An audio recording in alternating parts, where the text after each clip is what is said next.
All right, good evening. Are microphones on? I got my microphone on? Hello? Hello? All right. Well, welcome to the Monday, May 7th, 2012 regular City Council meeting, Mercer Island City Council. Tammy, could you call the roll? Councilmember Debbie Bertlin. Here. Councilmember Jane Brom. Here. Councilmember Mike Zero. Here. Councilmember Mike Grady. Here. Councilmember Tana Sen. Here. Deputy Mayor Dan Grouse. Here. Mayor Bruce Bassett. Here. Thank you very much. Before we go to public appearances this evening, we are adding one agenda bill to the evening. We'll put it at the end of regular business, and we're entitling it Response to School Board Request for Engagement, with more information to come when we get to that agenda bill. But the school district has asked for City Council to be involved in next steps with the bond measure, and this will be our response to the action that they took at their meeting on, was it May 1st or May 2nd? So that will go after item 8. Okay, and with that, we move directly to public appearances. Rules of engagement on public appearances. As Bob steps up, will be please 3 minutes for your comments. Is the 2-minute rule the former mayor selling? Yeah. I'll try to do that. For you, 60 seconds. Honorable Mayor, honorable council members, I'm Robert Thorpe. Robert, hey, hold for just a second. Let me complete my comments here. So, I would ask that you, yeah, there you go. You get the warning light system. Please state your name and address for the record as you step up to speak. Complete your comments within 3 minutes. I will gently cut you off at the 3-minute mark if you go long. And there's something else, but I'm forgetting it right now. So, I gave that one. So, all right, with that, you're up. Good evening, honorable mayor, honorable council members. My name is Robert Thorpe, 5800 West Mercer Way. I'm here as one of the assistant scoutmasters of Troop 457. Mr. Waller is one of the other assistant scoutmasters, and we have several parents here from that troop, and I think some scouts from another troop. I want to bring you up to date on some work we're doing with Paul West on Eagle projects in Pioneer Park and others. We have 4 representatives from 457 and 1 from another troop. We're reaching out to the other troops and the Girl Scouts, and we're going to coordinate projects that they can work on. 3 of the scouts that will be speaking here tonight are speaking on their for their public speaking and communication merit badges, and they will be working on Eagle projects probably next fall. So they are very interested in pursuing those things. 457 is kind of a unique troop. We have about 70 or 80 scouts. We have 17 assistant scoutmasters and over 50 active parents. It is statistically known that only 1 or 2% of people that start scouting, both boys and Girl Scouts, get to the highest honors. So we're very proud to have 4 people now, 3 from our troop. They're going to get Eagle in a week, and then we think that we'll have a number. So I think that the proof's in the pudding with this group. They also they want to come to have a conversation about smoking in the parks. You know, I'm a member of the Open Space Board, and we sent you a memorandum to that effect. So I think you'll hear some views from some young voices about this issue, and so I'm very proud to be part of that and part of the presentation tonight. Thank you for your attention. Thank you.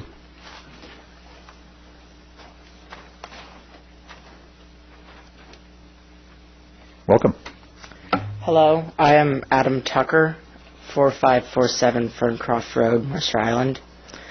And I am pretty sure that everybody here has been to Pioneer Park at least once. And it offers bike and horse trails, places to sit down and relax, and quiet, undisturbed forest in the middle of urban Mercer Island. And I really couldn't think of a worse way to deteriorate this feeling than having someone smoking next to you. And as an asthmatic, I also know that it can be uncomfortable and generally bad for everybody's health. In addition, I volunteered many hours with Earth Corps at Pioneer Park, and I cannot say how many cigarette butts I've found in amongst the native plants that we've been planting. Banning smoking in Pioneer Park would be a very progressive step forward, especially in a state that already has rigorous smoking laws. Mercer Island is a wonderful place to live, and banning smoking in Pioneer Park would make it that much better. Thanks for your time. Thank you.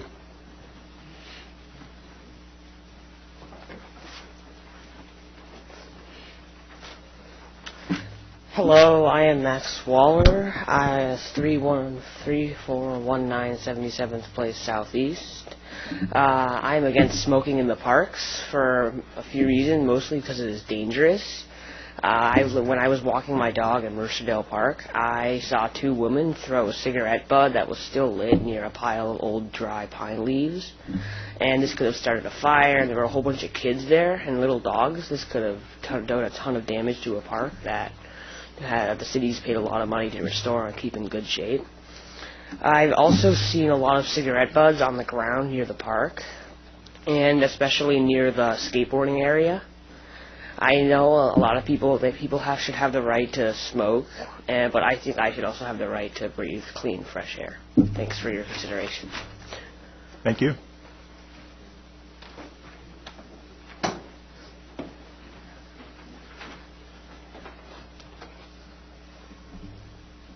Hello, my name is Brooke Thorpe, and 5800 West Mercer Way.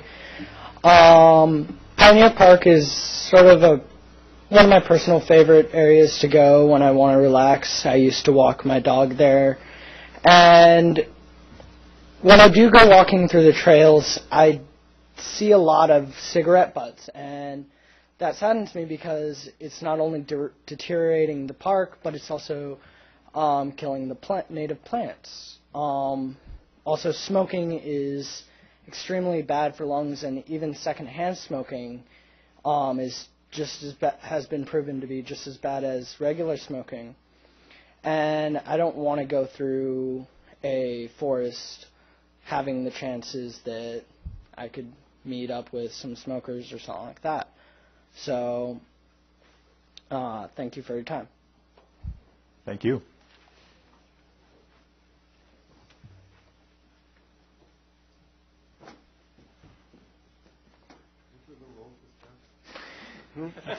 Bad placement. No. Don Cohen, 8331 Southeast 61st Street. I'm here to speak on Agenda Bill 4731 regarding tobacco use in parks. I've been a member of the Open Space Conservancy Trust Board for going on 8 years. As you know, the trust manages Pioneer Park and it manages the Engstrom Open Space. Among the major focuses of the Trust Board is educating the citizens of Mercer Island, and particularly its young citizens, about these treasured preserves, Pioneer Park and Engstrom in particular, by encouraging their participation in events that get them into the park and help them learn to appreciate it. And you've heard some of the scouts. Of course, we have school events. We have Earth Corps. We have letterboxing, which many of you are aware of. It's the responsibility of the Trust Board to serve as a steward, and this isn't in any self-aggrandizing way. That's what the Council ordinance says. 5 of you have been on the Trust Board, Councilmember Grady, Bertlin, Grouse, Bassett, and Brom. So you know what I'm talking about. And in fact, one of the differences between the Trust Board and some of the boards of the city is that the council member is not just a liaison, the council member is a member of that. So I saw the council meeting on March 19th. I was watching it online. And I wore this tie tonight to exemplify how I felt at that. No, I didn't really wear it that way. But I watched the council meeting online. And while I applaud the general effort and emphasis on trying to reduce tobacco use in the city and in the parks, it seemed to me that the action that was taken and some of the comments that were made excluded Pioneer Park and Engstrom Open Space and focused on more traditional children's play equipment and park, athletic park. And I emailed each of you that evening, and I was upset, as you know. You didn't see the first version of that email. As the week passed, I quieted down a little bit. Then I had an episode, which I also emailed you about. And I've been in that park a lot of times, maybe not as much as everybody combined, but a lot of times over the years. And on this Sunday of the following weekend, I was walking in the northwest quadrant, among the most developed of them, and I heard wings, and I looked up, and there was a mature bald eagle about 20 feet over my head, flying just right along one of the main pathways going south, landed in the snag, looked around like they do, and I stood there quietly, and then took off, headed back, navigated through the trees, and as I emailed you, I said I was humbled. And I'm not normally a big believer in signs, but in this particular instance, I was willing to at least come close, and I got energized once again. So we discussed this at the April 12th meeting of the Open Space Conservancy. Don, I have to ask you to wrap up our rules here. So, quick, sort of, give me the conclusion. Okay. The conclusion is that I don't understand the reason for the vote. 5 of you have been on this before. You've seen the motion that the Trust Board passed unanimously and recommending and urging to the Council that it reconsider or clarify so that Pioneer Park and Engstrom would be included. And that's my view as a citizen. That's my view as a member of the Trust Board, and I urge you to give it your fullest consideration. Thank you. Thank you.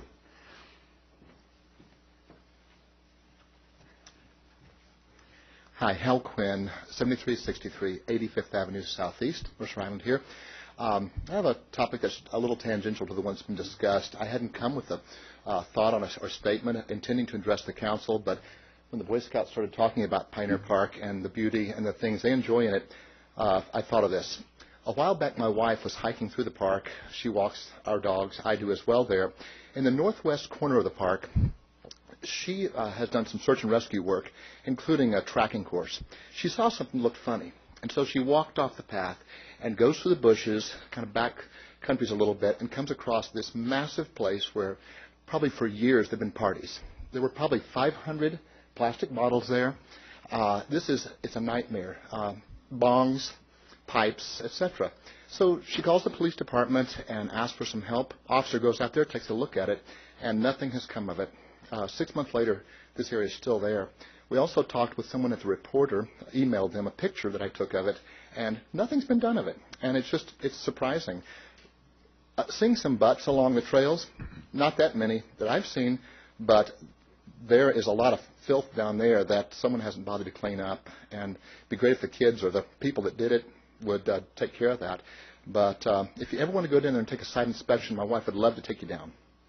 Thank you very much for your consideration. Hal, thank you. Bruce, I'll give you the opportunity if you want to take it to step up and just, normally, of course, policy is typically we take comments as advisement and don't respond. But, Bruce, I'm sure probably wants to. For the record, Bruce Fletcher, Director of Parks and Recreation.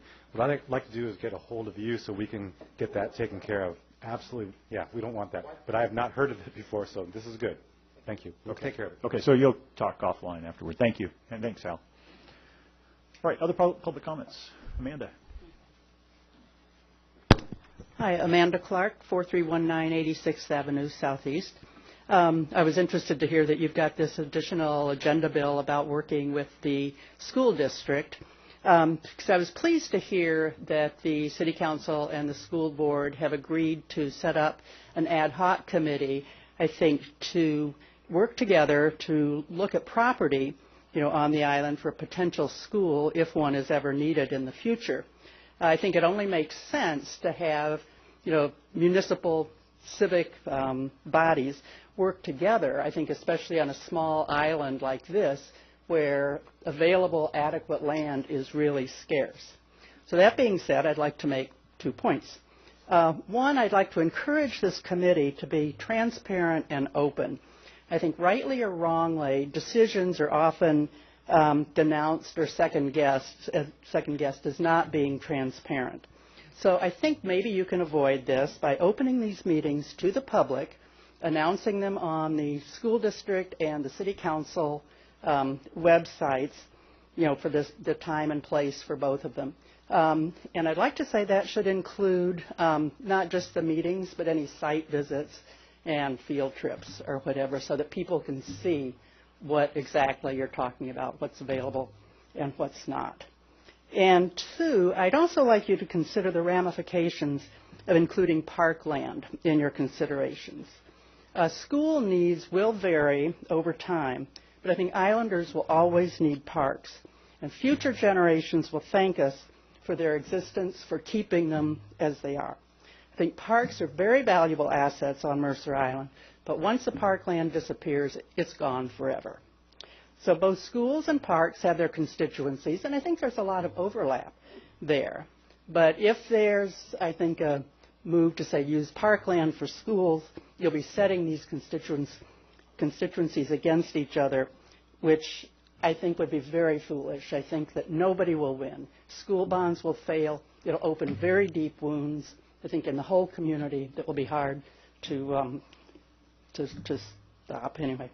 So you can avoid this, I think, by please keeping the island's park an open space for future generations. Thank you. Thanks, Amanda. Welcome, Ira. How's it going, Bruce? Ira Appleman, 6213 83rd Place Southeast. I've got three things to say based on what's been said here. One is I agree with Amanda Clark. Our parks should not be attacked by the council, and I've fought the council a number of times at Mercerdale Park, at Lutherdale Park, at Luther Bank Park, at Clyce Park, and I think our parks should not be attacked by this council. But another thing was that during the siting of Peak, this issue came up of where the fourth school might go or whether another school might go, and it was agreed, and the neighborhood signed off on this deal. It was agreed that if there was another school, it was going to go on the mega block. So I think it's a waste of time, and I don't think the council should get involved with it and go after our parks. Number two, about smoking in the parks. I don't smoke, and I don't particularly like smoking. I think people should be able to smoke if they do. It's not my business. But what I don't like about what the council did is there's no enforcement. So the council, this is an unfunded mandate where the council just says, well, there's no smoking in the park, but it doesn't get enforced because there is no enforcement. And you didn't consider enforcement before. You have to allocate funds to enforce it if that's what you want to do. I think it undermines respect for the law when government bodies pass laws and then they don't enforce them. My last point is that I object to the Island Crest Park bike path plan. What's not considered in the plan, which is I think a very important part, is that if that goes forward, then all sorts of bike traffic is going to be on 84th. And 84th between 68, Southeast 68th, which is by the gas station, all the way down to the entrance, the back entrance to Island Crest Park, which is a little past 61st. It's an area where there are lots of children. It's always been a very low-impact area. And to throw a lot of the racers on there, and because that's what's going to happen. It's the off-island people are going to use that. You're just setting up, as you did on West and East Mercer, you're setting up an opportunity for them to have, a race in a different part on the island. And it'll be very dangerous for the island, and I'll probably pass some information out if you continue to those people who use 84th, which is the neighborhood I've grown up in and still live in, that area between 68th and 61st on 84th is a low-impact area with children, dogs, and if you put those racing bikes on it, it's going to be very dangerous, and I don't think people are going to appreciate it. Thank you. Thank you.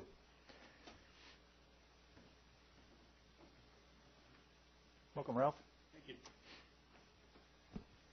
Hello, my name is Ralph Jorgensen. My address is 8040 84th Avenue.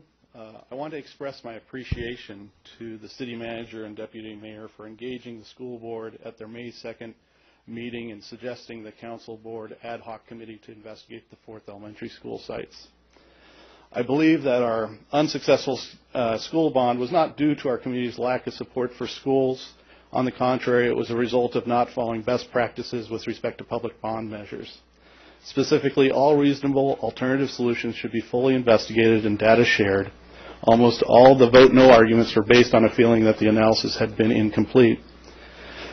Secondly, engagement with the city in the process. The city, with 300 plus acres of commercial, open space, and parkland, needs to be fully engaged in this process. The ad hoc committee is a good first step. These are not my ideas. They are, in fact, top recommendations of a book entitled School Bond Success, A Strategy for Building America's Schools, published in 2009. With regards to alternative solutions to relieve school overcrowding, I believe one particular solution has special merit and offers a number of advantages for both the school district and the city. The solution is to build a new fourth elementary school on the north end of the island.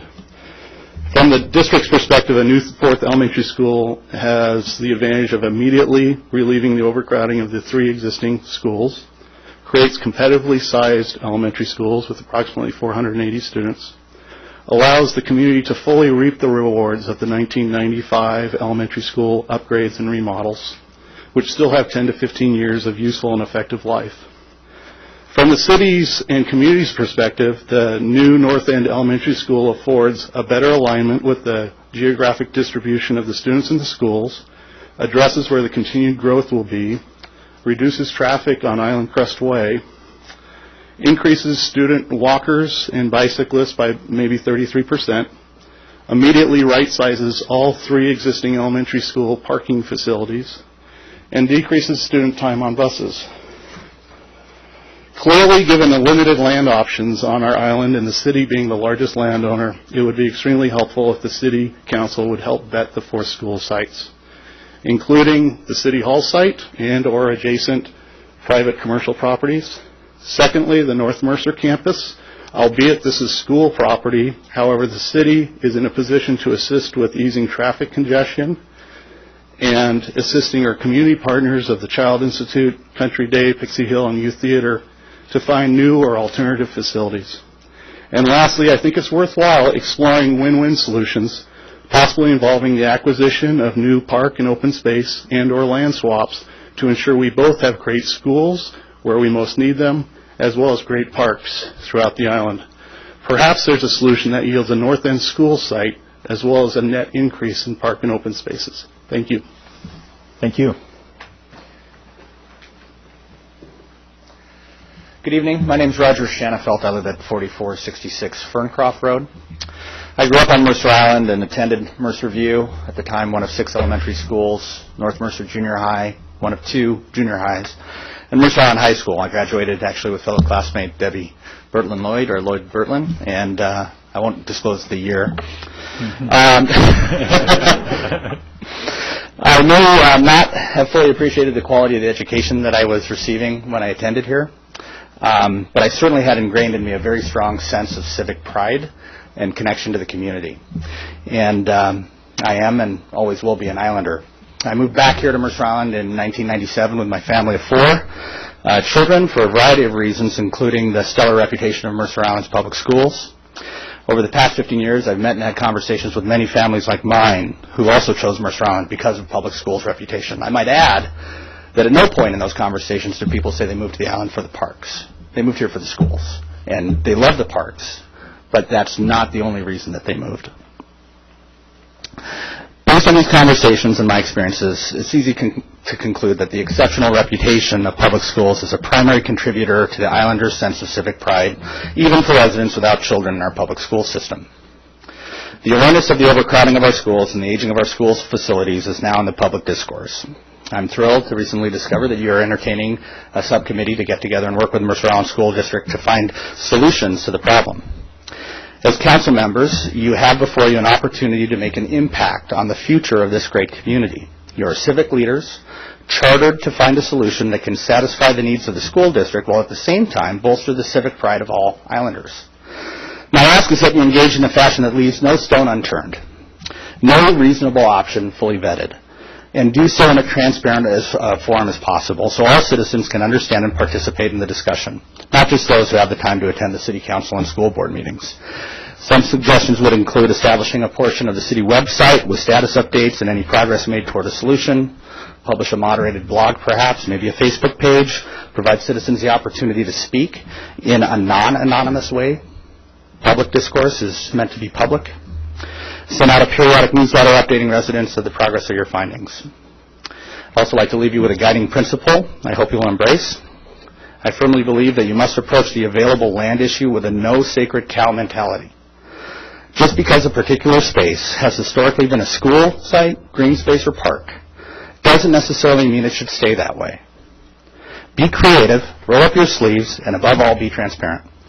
If you implement these suggestions, I'm confident the outcome will be a renewed sense of civic pride that we haven't seen since we converted the elementary school I once attended, Mercer View, into what is now a source of civic pride, the community center. If you're successful, perhaps the children that live in our community will take with them the same civic pride that all of us have and develop a similar desire to move back to Mercer Island to raise their families. Thank you. Thank you. Mr. Mayor. Brian Cairns, 7628 79th Avenue Southeast. I too am very pleased to hear that you have the item on the end of your agenda, because it probably makes unnecessary what I had here, but I'll say it in any case. First of all, I should acknowledge that I am a member of the Planning Commission, and what I say is purely and only my own thoughts. Despite endorsement by many island luminaries, the failure of the school bond was perhaps not as surprising as the magnitude of the defeat. What were the reasons for failure? My guess includes the following. The citizenry didn't buy the need to demolish the existing schools. The cost was too high. The planning was insufficiently complete, e.g. the last-minute effort to acquire non-usable land. The cost estimate established prior to the decision to build or not build a fourth elementary school. The wording of the bond absolving the school district from delivering on its stated objectives. However, there's clear evidence of overcrowding in the schools and further expected growth. There's also a strongly embedded support, which I certainly share, for our schools. There's a need to move forward. I see two options, maybe there are others, in either of which I think the operational costs should be considered, because operational costs over the life of any bond often exceed the construction costs within the bond. But the two might be upgrade and enlarge our present schools, and two, upgrade the present schools and build a fourth elementary school. Whereas the decision on when and how to act is the clear prerogative of the school district, each of the two options cited will involve the city through such things as land use, permitting, transportation. You know the whole bag of tricks. Should option 2 be advanced, I believe it would be essential to have an acceptable site established. The city and school district have worked well together in the past.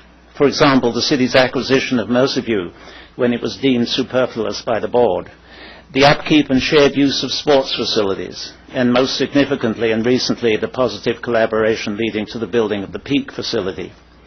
I would encourage such active participation in the formulation of a refashioned school bond, and would look for any endorsement by the City Council to rest on a plan that is thoroughly thought through, fully committed to, and not subject to city issues that would remain unresolved.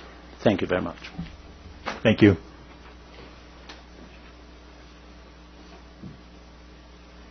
All right. I thought George was going to get up and give us public comments for a second there. Anyone else? All right. I thank you for your comments. I'm going to close public comments. And Scouts, thank you very much in particular for coming this evening. You're welcome to stick around, hear how we do on the discussion about the smoking in the parks. But if you have to duck out, I just want to say a thank you before we get to that stage and you have to leave. So much appreciate your getting involved and having something to say. All right. With that, we come to consent calendar. Sorry, we come to minutes. Mr. Mayor, move to approve the minutes as written. Of the April 2 meeting, or let's do them separately. You want me to do them separately? Yes, please. Okay. So let's start with the April 2nd revised study session and regular meeting minutes. Second. Okay. Now, this one's already been revised, so I'm guessing that there are no further comments. But if there are further comments, speak now or forever hold your peace. All right. All in favor, please signify by saying aye. Aye. Opposed? Okay, that passes. Mike, you want to... Mr. Mayor, move to approve the regular meeting minutes from April 16th, 2012. Second. All right. Any discussion on those minutes? I just one clerical point. The name under appearance is Susan Masterson, Matison.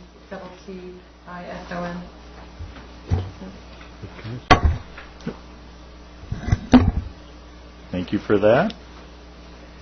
Anything else, Donna? I have a few. Well, I don't know if it's friendly or just to come back, but I have a few. under the Rotary Run, I thought it was very impressive that Dawn Nay, it was a volunteer, and I would just like the minutes to show that to acknowledge that she was a volunteer. So I was proposing that after it says Mercer Island resident and volunteer race director, because she told us how many hours, but it was not a staff position, but a full volunteer position. Similarly, under the Carbon Challenge participants, Mr. Newman recognized the participants, but I also thought it was important to note that the council thanked participants and recognized those in attendance with a round of applause, because a number of people from the community attended and want to really recognize their participation in that challenge, and that they were here, and how much we appreciated their participation and their attendance. And then on the last page, again, just a few minor edits. Under the council member reports, I spoke about the recent Fire Department Awards banquet. I'm not sure if it's just Fire Awards, but Fire Department Awards. And the King County Earth Heroes, I'm not sure if they're at school, and I didn't double check. I think they were just Earth Hero Awards, period. And those two, and Gary Planer happens to be with the schools, but they were just King County wide Earth Hero Awards. So striking at school. Okay. That it?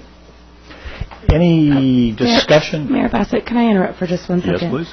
So just the way that we have done our minutes traditionally is that the set that's brought forward to the council, if there are changes to it, then a motion is made to amend the minutes.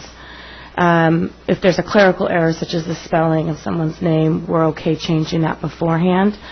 So in this case, we can do one of two things. You can make a motion to make all of those amendments, and then what happens is the set of minutes that we're creating right now notes all of those amendments, and in the formal record that's kept, the essential records, there's a stamp that shows it. I'm okay bringing a revised set back also. It just makes for a lot of confusion if you're looking historically through the sets of minutes. So it's up to the council to decide what they'd like to do. I'm happy to bring back a revised set. It's up to you guys what you want to do. So what you're saying is the easiest solution from your perspective is to make corrections, just bring it back to us at the next meeting? I'm not necessarily saying that's the easiest. I'm saying traditionally what we have done is you would make a motion to amend a set of minutes by inserting words or deleting words. And then that becomes a motion that's in this set of minutes. So when it's little things like this, because what happens is if Councilmember Sen is suggesting these and they're not necessarily something that occurred, a motion needs to be made so that the entire council agrees that should happen.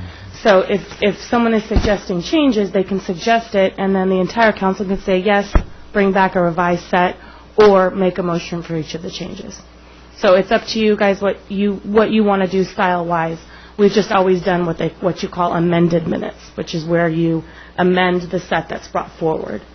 Since these are the record of what Tammy or I recall happening, even though they are what you did, so you have every right to amend them. It's just making sure that everybody agrees that they should be amended. So it's totally up to you guys what you want to do. I just wanted to let you know that. In this case, I would suggest to revise set of minutes, just bring them back in 2 weeks.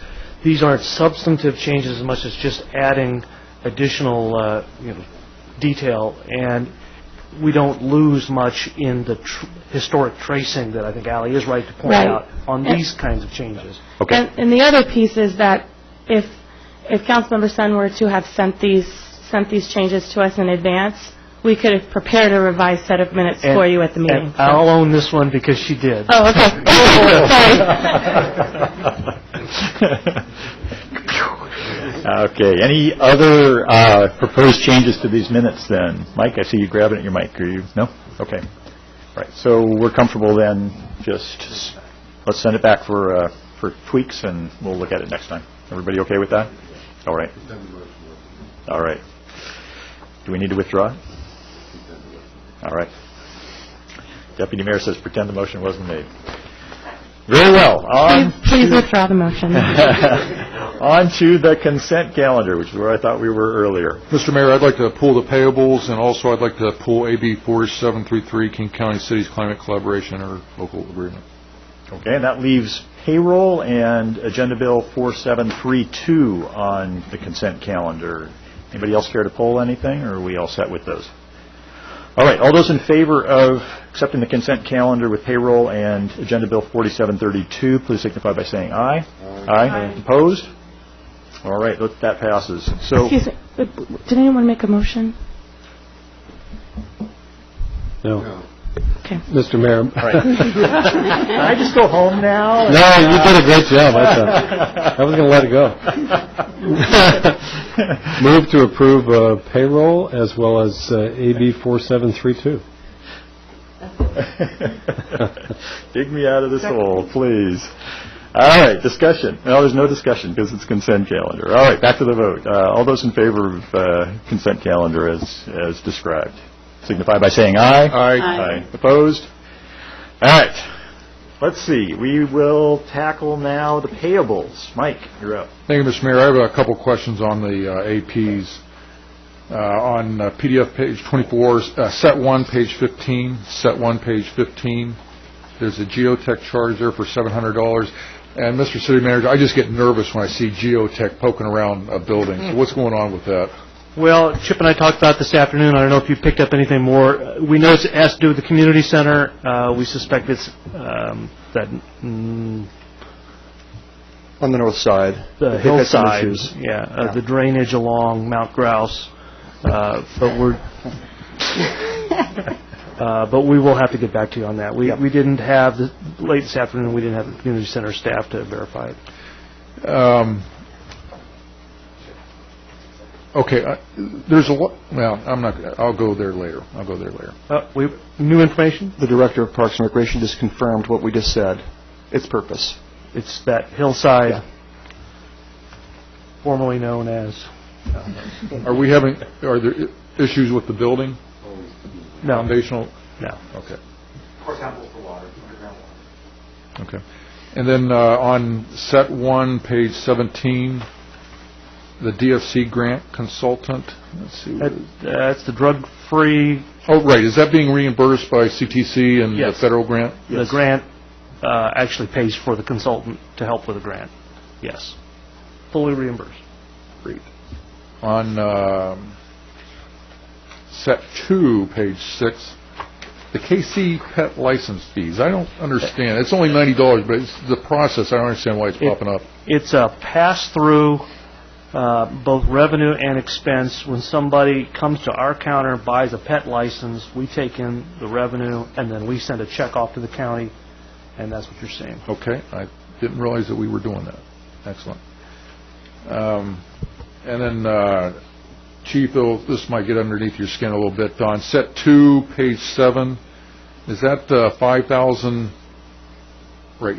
There's 2 entries there for Marine 12, totaling about 5,000 repairs. Is that for our extra boat?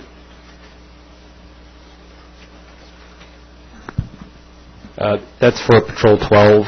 I don't characterize it as an extra boat, but okay. I know you have, and thus the smile. But I will add that money, that $5,000 will be reimbursed. We get a reimbursement for that repair from the state on a grant from state parks. So there's still tax dollar money. But thank you, Chief. On set 2, page 9. I see we've got a Prius for Director Stewart. Actually, it looks like Pyrrhus. I'm assuming it's a Prius. It is a Prius. So your question there, yes, we got a Prius. It replaced a Crown Victoria, Ford gas-guzzling, and now we're doing a Prius for fuel economy, and we buy it off, Glenn tells me we buy it off the state bid, and we can't get a better price for that Prius than off the state bid.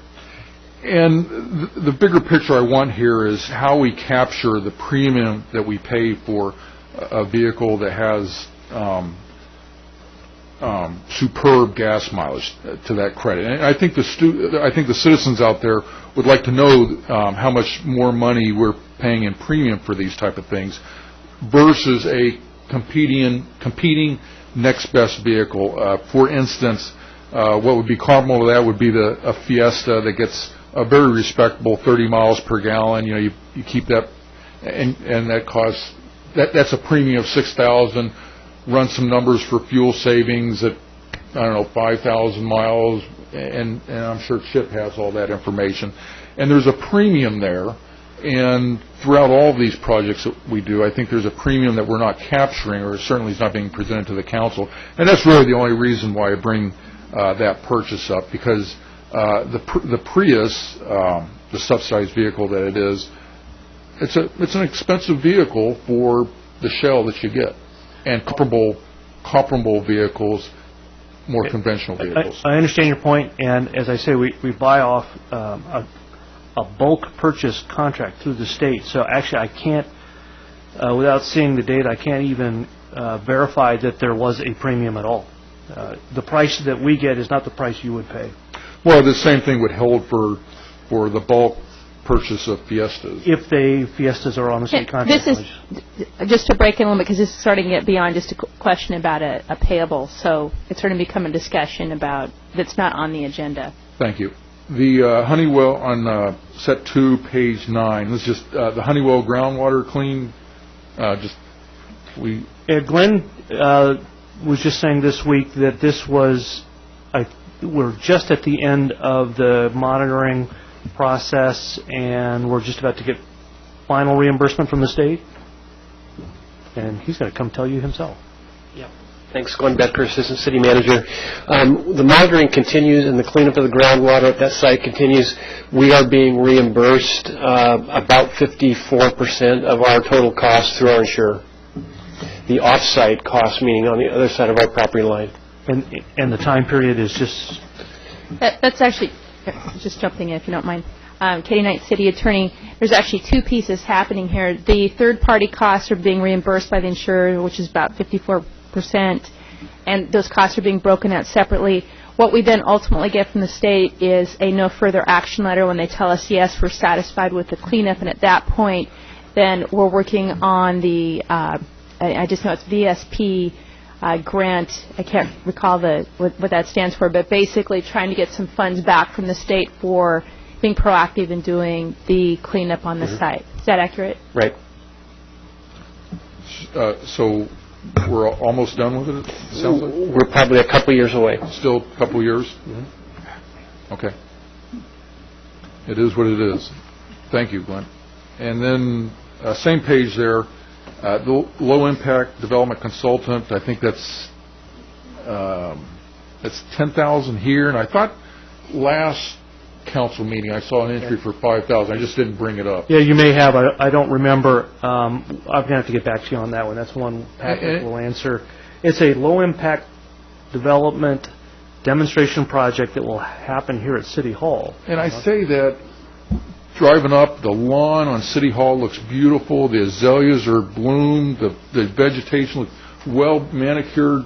Director Fletcher, and we're spending all that money, and we're going to tear that up. Well, all I can say is the council directed us to do it. Right. Okay, that's all I have. Thank you, Mr. Mayor. All right, thank you. So with that, we are... I think I'm looking for a motion on payables, unless somebody tells me I'm wrong again, because I certainly could be at this point. All right. Anybody care to make a motion? Move to approve payables. Second. Very well. Assuming no further discussion, all those in favor, please signify by saying aye. Aye. Opposed? No? All right. That passes. We move to Agenda Bill 4733, King County Cities Climate Collaboration Interlocal Agreement. And Mike, I'll hand it to you since you wanted it off the consent calendar. I want it off completely. Okay, very well. You've said that. Did you want to say any more than that, or? All right. If he doesn't have anything more to say, then we need a motion. I think that probably makes sense. Anybody care to make a motion? I do, Mr. Mayor. Move to approve Agenda Bill 4733, King County Cities Climate Collaboration Interlocal Agreement, Second. and authorize the city manager to sign the King County Cities Climate Collaboration Interlocal Agreement. I'll second that. All right. Allie, are you okay with... I am wonderful. All right. Awesome. Mr. Mayor, I'd like to make comment. Fire away. Thank you, Mr. Mayor. No matter how noble a project we have out there, and I'm sure this is a noble project to address climate collaboration, there's still it still needs to undergo a review or Microsoft to be more efficient or to eliminate redundancies. And what I see in this collaboration here is just an expansion of bureaucracy for bureaucracy's sakes. I don't, and I'll go through there are many different programs, both locally here at City of Mercer Island and King County and Seattle and Bellevue that already covers or could be adjusted to cover what this new program is supposed to resolve. So I thought it was interesting. The former deputy city manager was an active participant in this. I was wondering what he was doing, part of it. So now I know. I want to let's see, and why isn't? I thought it interesting that Seattle is doing interlocal and Seattle's not signing on to this. I mean, if Seattle's not signing on to this, that there's a hidden message right there. I'm not sure what it is, but I'll let you all fill in between the lines. And what I see this interlocal being is just designed to go along to get along, not really accomplishing anything that couldn't be accomplished already in one of the many organizations that we have out there, either private, public, or public-private. But it's something to throw out there. All these cities going along to get along, and it takes it'll take a nice picture. We've got to watch out, as I talked about on this Prius, on the premium that's costing our taxpayers to do noble projects like this that we could be more efficient. So I'll just go down a few things. We just did that $6,000 for green energy. 40% of that is an administrative cost to do things that we're supposed to be doing here. This is another $1,200 in the project, and that's just the beginning. We just started a sustainability task force, and that's going to come in just for staff costs. I'll bet you half an FTE, 50,000 or so. And how is this different than the City Council Sustainability Subcommittee? Is that different than the Green Ribbon Commission, which covers some of the stuff that the Island Vision does, which is different than the U.S. Conference of Mayors Climate Protection Agreement, which also covers some of the same material of the suburban cities, the camaraderie-ship that is talked about here at suburban cities, or AWC, or is it different than the Lake Washington Mayors Gathering? Are you all still doing that? Yes. Don't we get a lot of collaboration with the Lake Washington Mayors Gathering? And then there's the greenhouse gas emission in King County. The 2012 report was 238 pages. That's a ton of staff time. What this agenda suggests, I'm sure, is also covered in the 2010 annual report of King County's Climate Change, Energy, Green Building, Environmental Purchasing Program, 24 pages. And then there's the 2010 King County Energy Plan for 33 pages. And then there's the King County Cities Climate Collaboration document. That's 11 pages. You kind of get where I'm going with this. And I go through, I read this whole thing, and there's a lot of hooks in here. And the way it happens is we get hooked with that. It's just $1,200. it's not just, it is $1,200. And what happens is that we have the designated signatory sign this and dedicating staff and financial contribution. The staff time doesn't get, it's the $1,200, but the staff time doesn't get recorded as a cost to these programs. What is the plan on the handout? It said collaboration started hosting bi-monthly sustainable cities. That's about $10,000 in staff time, a bi-monthly meeting, because, whether it's an hour or 4 hours, it blows either a morning or an afternoon, 4 hours. Developing a list of consultants with local expertise and experience. To me, that's a barrier to entry. We already do that. We have the yellow pages, or we have Angie's list to see whether consultants have a good track record, and have been able to maintain their business model. We don't need to get involved with that. And who is participating? I don't understand. Are we a member of this, Mr. City Manager, or this the? We have been participating. We formalized membership with this action. See, I don't understand. If you look at the King County page, it says we are a member. So, there's a bit of timing there, which I don't appreciate. I like to talk about this stuff. I like to vote on this stuff, and that's my position as a steward of tax dollars. And I don't understand how we're being represented on the web page, King County web page, as members to this already, without it going through this council, through this body. So it's just the start of this snowballing into a bigger and bigger financial obligation and a bigger and bigger staff obligation, staff time on projects that are already being done or covered by one of these multiple programs. I think I listed off 8 or 9 or 10 programs already. We don't need it. Noble, I got you. It's being covered already in other programs. Save $1,200 and untold staff time by not approving this. Thank you. Anybody else?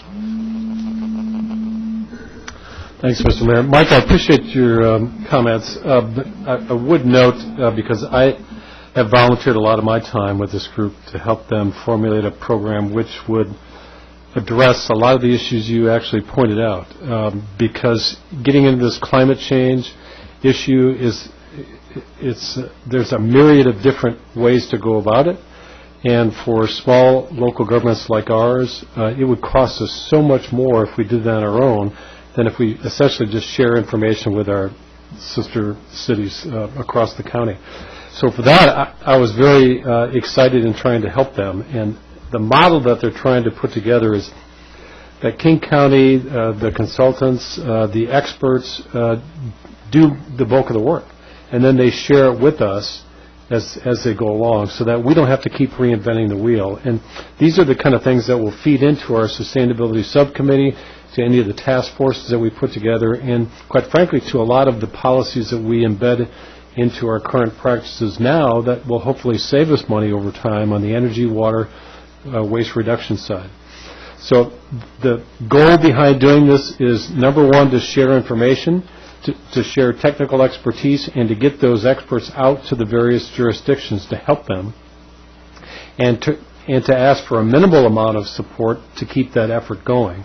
But by and large, what we're going to get out of it is probably 10 or 20-fold greater than what we contribute. So the staff time that they refer to is very minimal. It's mainly done by King County and a lot of the experts within the region. Our involvement has been, quite frankly, very minimal. And I volunteer, so I attend all of the bi-monthly meetings, and I don't remember us having a representative there for many months. Yeah, Jane showed up to a few meetings, but I think our representative has been you. It has. Yeah. So, I hope you can trust that, my input into this group has been very similar to your concerns, in that we don't have a lot of money, we don't have a lot of time, but we do want to sort out the issues, and to what extent they can help us do that, I think it's a worthwhile effort. Thank you, Mike. Anybody else? Okay, with that, since the motion got broken into two pieces, Ally, could you repeat it, because I could not?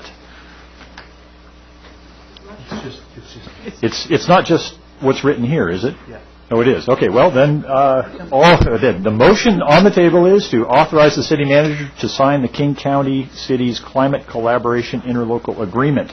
All those in favor signify by saying aye. Aye. Opposed? No? Nay. Motion passes. Okay, we move on to item number 5, AB 4734, the biennial citizen survey. Chip, good evening. Welcome. Chip Porter, your finance director. I'll just be really quick in teeing this up. Don't want to spend too much time on this. As the council will recall, this did not survive when you adopted the budget back in December 2010 for 11 and 12. This got nixed. I actually was the one who proposed nixing it. And we brought it back to the council in October of last year as part of the sewer lake line disposition savings agenda bill to see if you would appropriate money to fund it. The council said no. And after getting past last year financially, we have a little bit of money, $12,500, that we could apply to the survey if the council's interested. And through talking to our survey vendor, who's done it since 2004, every 2 years, we would effectively be a slight reduction in the number of questions, just like 3 or 4, and really where the cost savings is reducing the sample size from 400 to 300 telephone respondents. That somewhat increases the margin of error from 4.9 to 5.7%. Staff recommends going forward. We believe it has value. We only do it again once every 2 years. Provides some interesting information. It's perception-based. I get that, regarding city services, especially for identifying kind of problem areas or areas of concern. It also helps identify if there's any information gaps in the public's mind that we need to address. Also, during the budget process, we use it for helping to allocate resources in terms of prioritization. With that, I'd like to open it up for questions. Okay, questions. Jane? I just have a question. Chip, is there a possibility, is this the 2012 survey? Yes. Is there a possibility for adding questions or changing questions at this point? Well, and that's the danger of including the survey, of course. We try to keep it consistent. Mm-hmm. It's changed on the margins over the years where there's been a particular issue, park and ride lot, or the 2008 levy lift on parks way back when. But we try to keep all the questions the same so we can track trends. Sure. In terms of clarifying some questions, absolutely we can do that and tweak that. If there's adding questions, if it's significant, that will increase the cost. Mm-hmm. Okay. Okay. Other Debbie? Of course, I'm pleased to see that the price has come down, which is, I think, probably reflected by many of the other council members. What I'd like to understand is a little bit more of the background. So the first question would be, how long have we been conducting the survey? This would be... Since 2004. 2004. Have we used the same agency since 2004? Yes. He's exceptional. Okay. And I understand that there has been some discussion, but I also don't know the depth to which there has been any research or investigation about subsequent years potentially going to different medium and different form. So rather than the traditional telephone survey. Very interested in doing that. Yeah, we did do some research, and we met with some actually island residents that professionally do different formats for survey, and we seriously considered it. Ultimately, their advice was for the most immediate time frame, if we could get the existing survey cost down, it probably would be wise to go with our existing vendor, because we can take advantage of the fact that the think work is already done. It's just a matter of the cost is about the phone calls. But in thinking about future surveys beyond this, we might want to look at other techniques, which they gave us some thoughts about. And it's my thinking that I'd like to try and build our in-house capacity for doing not just this survey, but other survey research in-house using online surveys and email and maybe social media to see if we can do more with less. And that we'd have, after this one, at least for this particular survey, 2 years to make that happen for the next cycle here. So the answer to your question is yes, looked at it, not in time to do it on this one. Yeah, well, that answers my question, because obviously to do a survey is it's not annual, it's biannual cost, and something that we know we'd be facing again. So the extent to which we can maintain consistency so that there's historic continuity, that's great. But let's look at how we move forward in years to come to see if some of the new forms will serve us well at a much lower price. Thank you. Mike Suro and then Mike Grady. Okay, thank you, Mr. Mayor. Chip, the question I have is back to 2004. It's always been a 4.9 error, factor of error.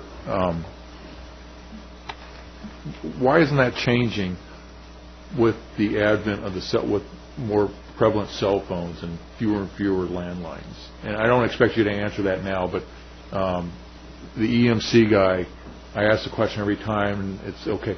Well, now the number of landlines have decreased significantly, I think, from 2004, yet the factor of safety or confidence interval remains the same. So whenever if this happens to get passed, briefs us, please ensure that he's loaded to discuss that. Okay. Cell phones are included in the surveys now. We actually answered that Are they? question at the school board last week. week. Great, okay. They have cell phones in the sample survey. Mike Grady. Thank you, Mr. Mayor. My question, Chip or Rich, is the timing, because it's my understanding the school district is going to put together some form of questionnaire. And what I don't want to have happen, if at all possible, is that we're close in time, and that'll impact not only the margin of error probably, but certainly the responsiveness of the people being called. Yeah, I know. The crankiness of the people being called. And I don't have a good answer for you on this one. I can tell you this: if you guys gave Ian the green light for VNC, he would conduct this the third week of May.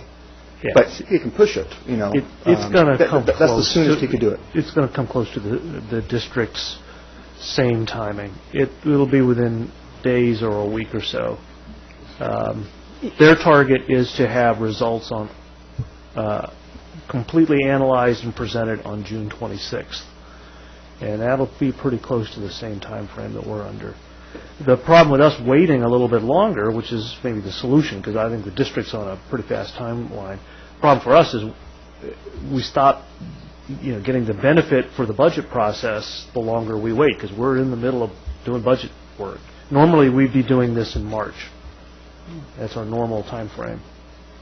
Mike, I asked your question of Janet Frohnmeyer, and she said that the school district survey is scheduled for Memorial Day weekend or thereabouts. And so, and her comment was, please don't fall right on top of our survey for the same reason you raised. It's the same firm, so we'll sit down and work with them so that we can minimize the impact, spread it out as much as we can. I think our survey is shorter than the district's, and as fewer minutes as possible. Could you do them? Right, can we do it? Could you do them together? Or remove the subset of, if you received call A, you move them from the subset of 20,000 residents on the island? Well, actually, there are two separate questions there. The second one, I think what they'll say is at 300 calls, you end up with the number of calls that it actually takes to get 300 responses, because that's what they're after. It's way more than you realize, and so there will be overlap. Just inevitably, there's going to be overlap. Can we do them at the same time? We'll ask them that question. I'm sure what they'll tell us is we have to do it in a way that maintains, random sample and statistical significance. So, but if they can manage the science part, I don't have a problem with that. Like I put Part B. I put the question of somehow combining them, or a synergistic approach to it, to Janet too, and the answer was there that they've got so much they're loading on to in terms of stresses around their process already that would get very uncomfortable about trying to add further factors to what they're doing, and so it was, yeah. Okay, so I think other questions. All right, so we're through questions. Question for Rich. So, Rich, how long could we delay it this year? Could we go into September, October? Well, that's what I was saying. The value to the staff, the reason why we call it the biennial budget survey is we learn out of the survey data stuff that we actually incorporate in the budget. If we waited into September, then we don't have that. The budget won't be built with reflecting the data. We can still build a budget. We just won't have that data to help us. So I guess... What's the latest that we could do a survey and still get some of it at least in the building of the budget? We're giving you an operating budget sneak preview June 16th. Right. So we've done a lot of work even by June 16th. Our survey will be before the school board's survey, correct? I think, maybe. We contracted, we gave them the heads up first. They actually made the budget decision last week, and we're doing ours tonight. It's going to be real close. Memorial Day weekend is the last weekend of May, and you were just saying you thought you were the third week of May, so we're a week ahead of them. And our survey is designed, theirs isn't. They still have to go through a design process. So yeah, based on that, I think we could reasonably say we can get there first.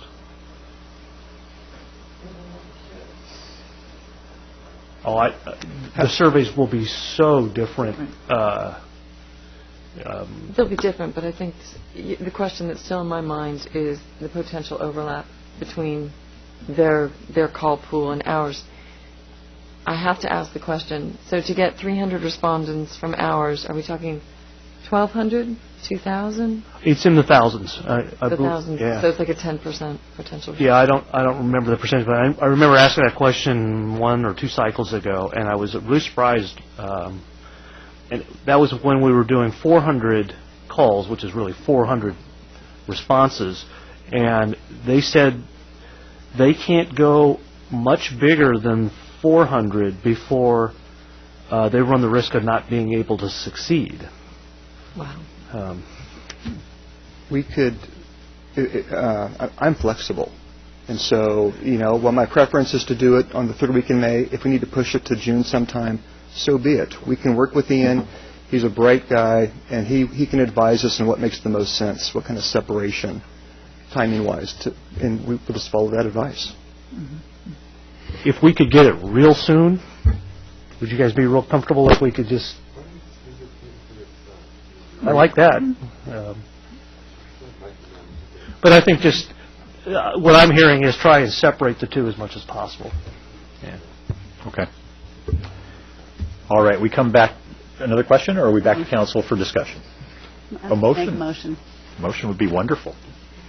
I'd like to make the motion I am making the motion to direct staff to conduct the biennial citizen survey at a cost not to exceed $12.50. Second.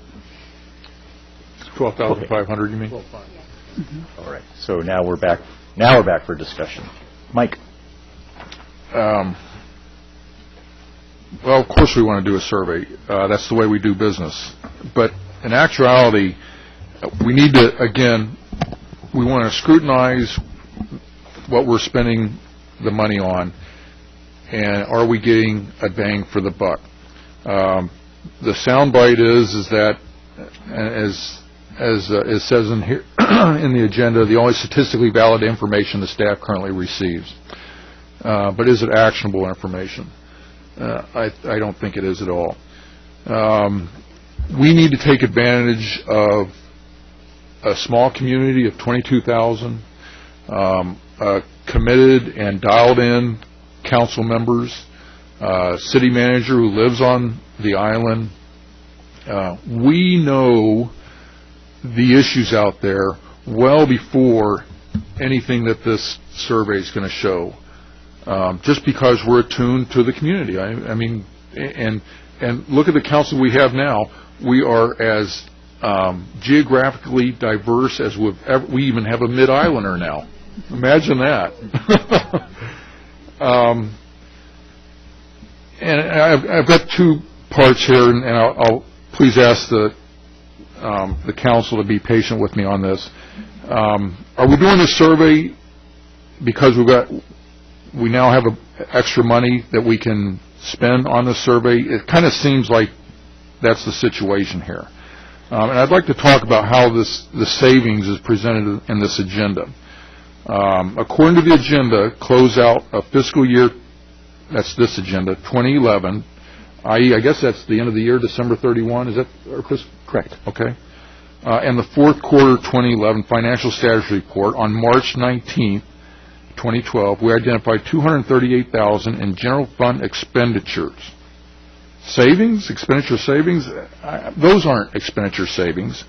And I think it's important, if we're going to change the efficiency that we do business up here, to really get our syntax common to what we use out in our home finances. These aren't savings.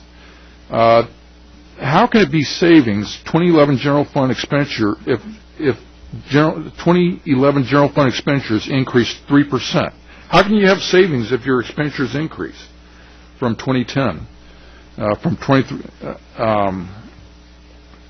I mean, if we had 2011 $238,000 expenditure savings from 2010, I would expect our 2011 general fund expenditures to be what? To be less than 2010. I mean, that's the way we do business out in the real world, I think. It's fair to say. And I don't quite understand this $448 savings is coincidentally to the penny the carryover on our March 19th fourth quarter closeout. Savings, it's a carryover, and I suppose we can talk about that later. So remind me of the argument used on November 21st, 2011 to convince this council that we were in such dire circumstances just 30 days before the 2011 closeout that identified $250,000 savings, that we needed to raise a completely new ambulance tax. And then just to add insult to injury, not 2 meetings ago, we increased the new ambulance tax vis-a-vis the mileage charge that we said we weren't going to do. Why? I mean, obviously we didn't need the money, I guess because we could. And I don't mean to browbeat the council, but this is going to come up again. This is a cycle. It's a cycle. So I want to sensitize the council on what happened through this last cycle, so we don't repeat it again. Just 30 days before this $238,000 excess, we increased the technology tax, added a brand new technology tax, granted user fee, but still a technology tax, increased our Norcom tax to the citizens. We increased, and this is a big one, we increased our property taxes 1.5%. We increased the utility connection tax, and we increased the emergency medical system tax. Now, this isn't an expenditure savings. What this is the resulting increase of revenue derived from increasing taxes on our citizens. A big difference in that. Big difference in that. But I digress. That's just because I was not happy on this third paragraph of the agenda, how we talk about savings and versus increased revenue from raising taxes. It's back to the issue of the $12,500. We are stewards of tax money over here, and we need to ensure we don't spend any money that we don't get value from. And I don't think we get value from this $12,500 survey. Why is that? Because you go through all the questions and bracket the responses, either way high or way low, and one, you know as council members, keyed in with the community that you would have already known about it. Or if you bracket the responses either way high or way low, it wouldn't change policy. It wouldn't change policy. And those are constant themes through all the questions that you'll see on the survey.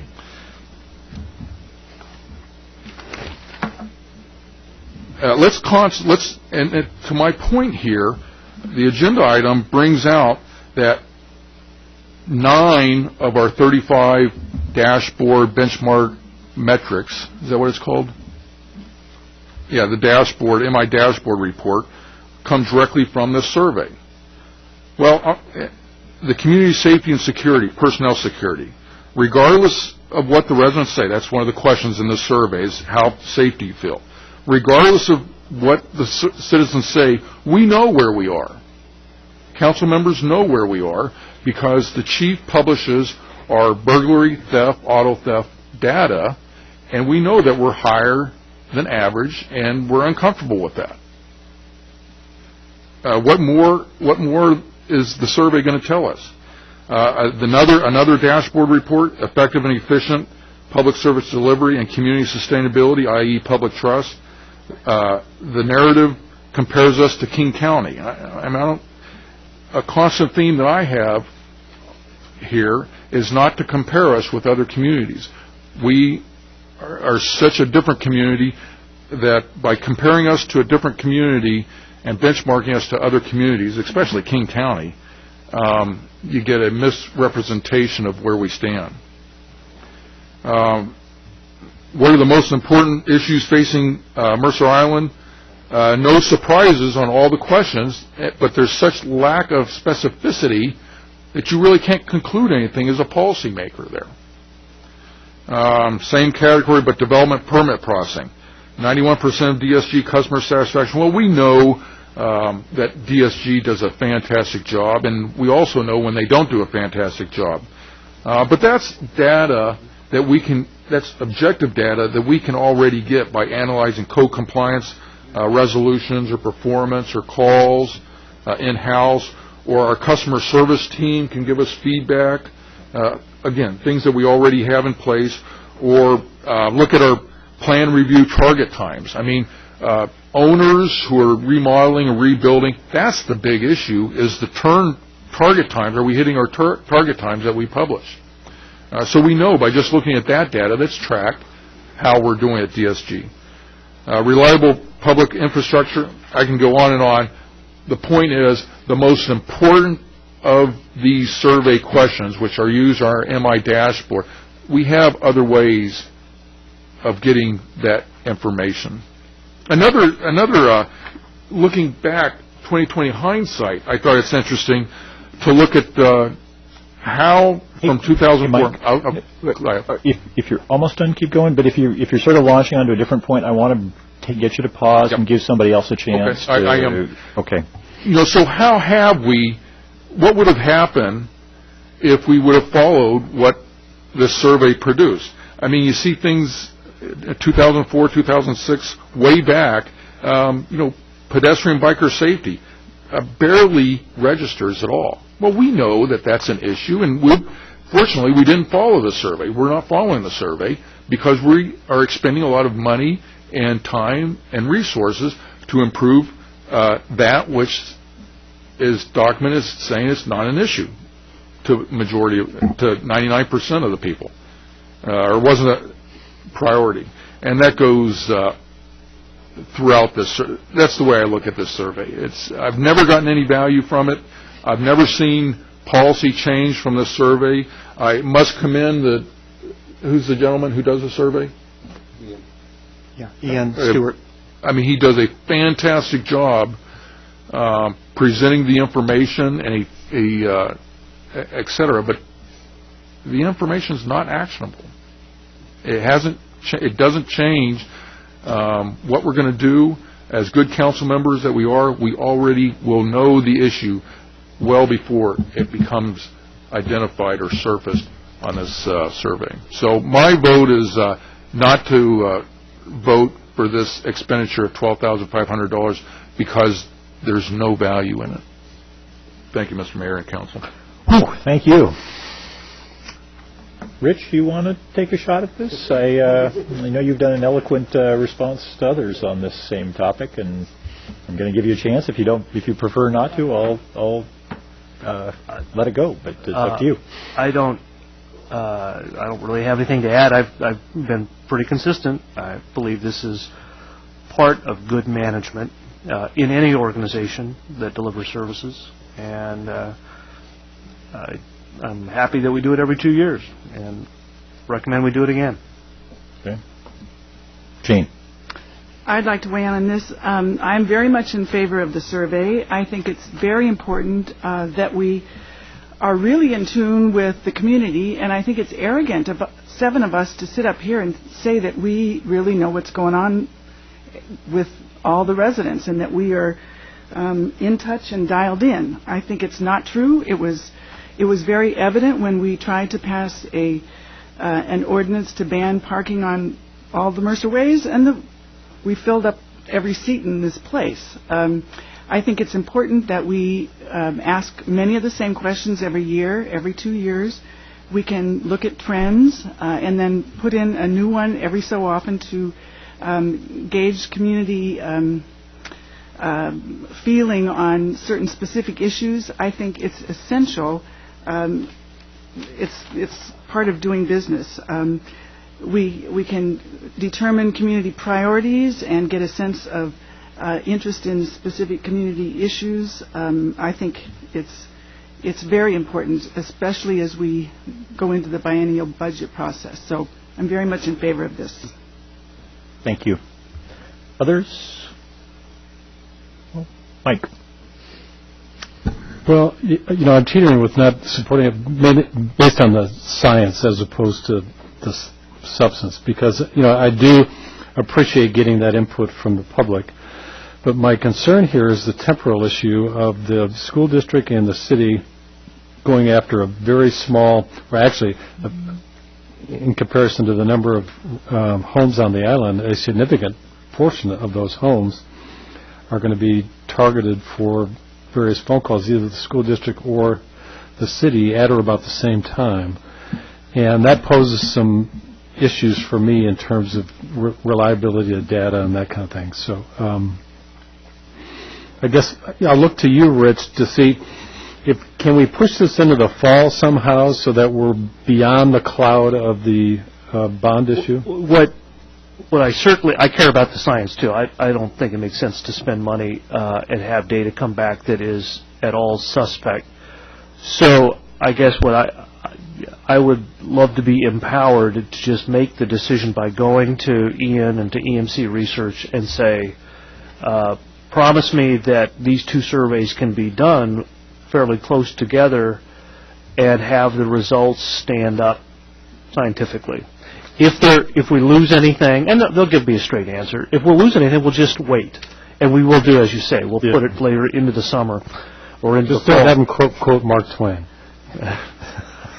What's the quote? Oh, damn statistics?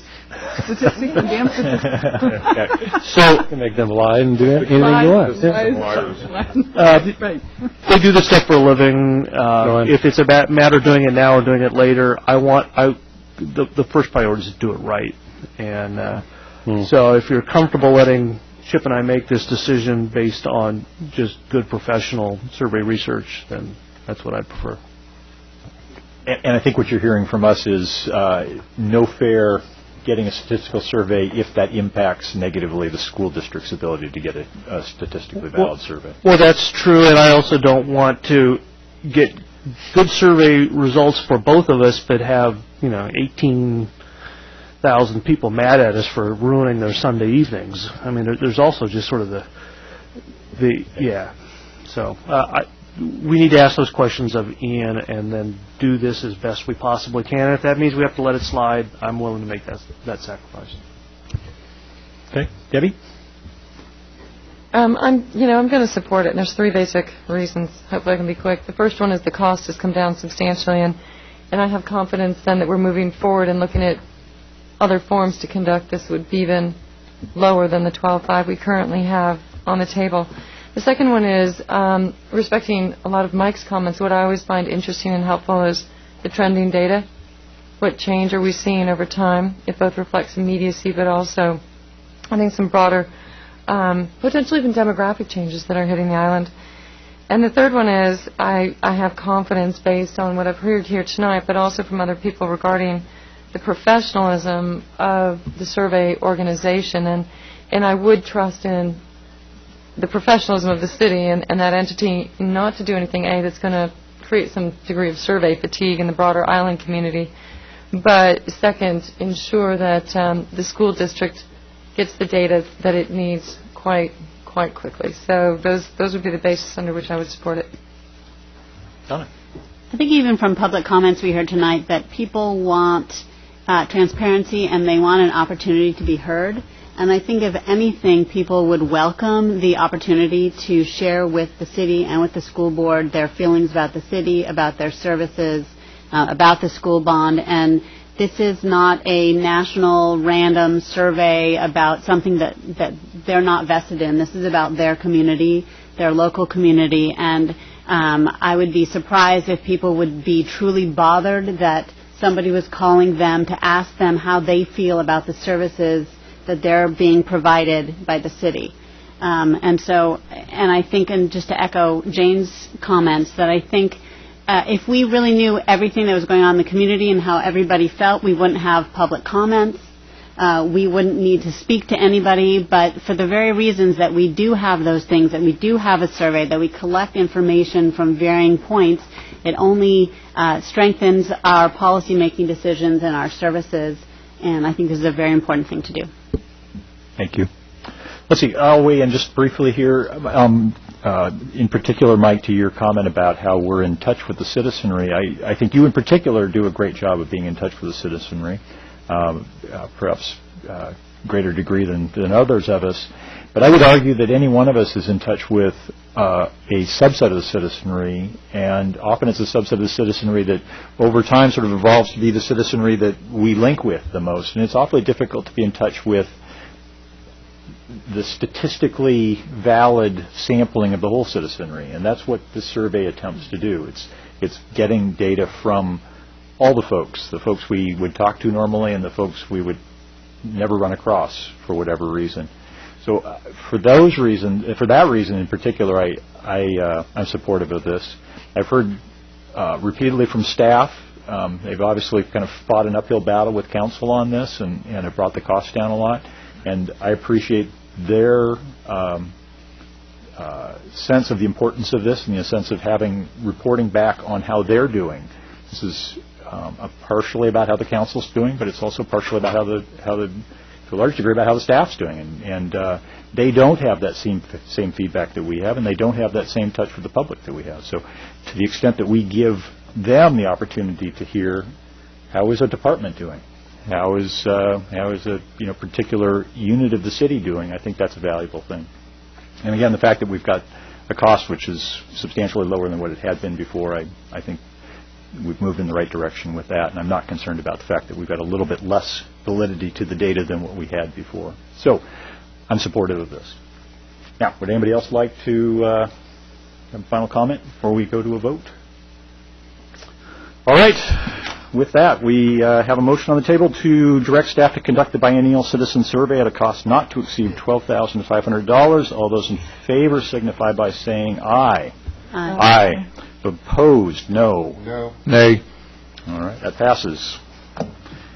Thank you. Okay, we move on to Agenda Bill 4731, reconsideration of tobacco-free parks program decision.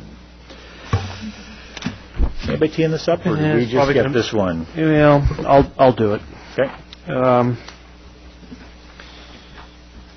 And I'll assume you've read the agenda bill, so I won't go in detail through it. March 19th, Parks and Rec Director Fletcher laid out a proposal that came from staff, wasn't directed by the council, on a tobacco-free parks information program. You discussed it, you debated it, and you voted to have the department install tobacco-free park signs within all the parks with areas with facilities for children. Later, the Open Space Conservancy Trust Board took up the issue and pass a resolution to communicate back to the council the board's interest in having Pioneer Park and Inkster Open Space included in the program. You have a copy of that resolution. The mayor and deputy mayor and I spoke about how it would procedurally come back to the council in light of the request by the board. So I've included in the agenda bill your rules of procedure that govern reconsideration of a council decision.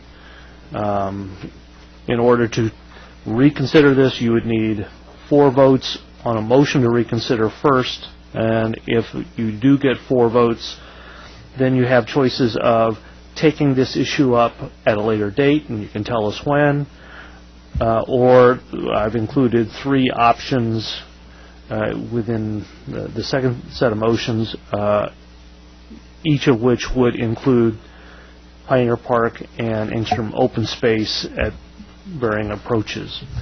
So I'll stop there and just let you take it from there, and you can decide how to proceed. Point of order here. How does it get back onto the docket?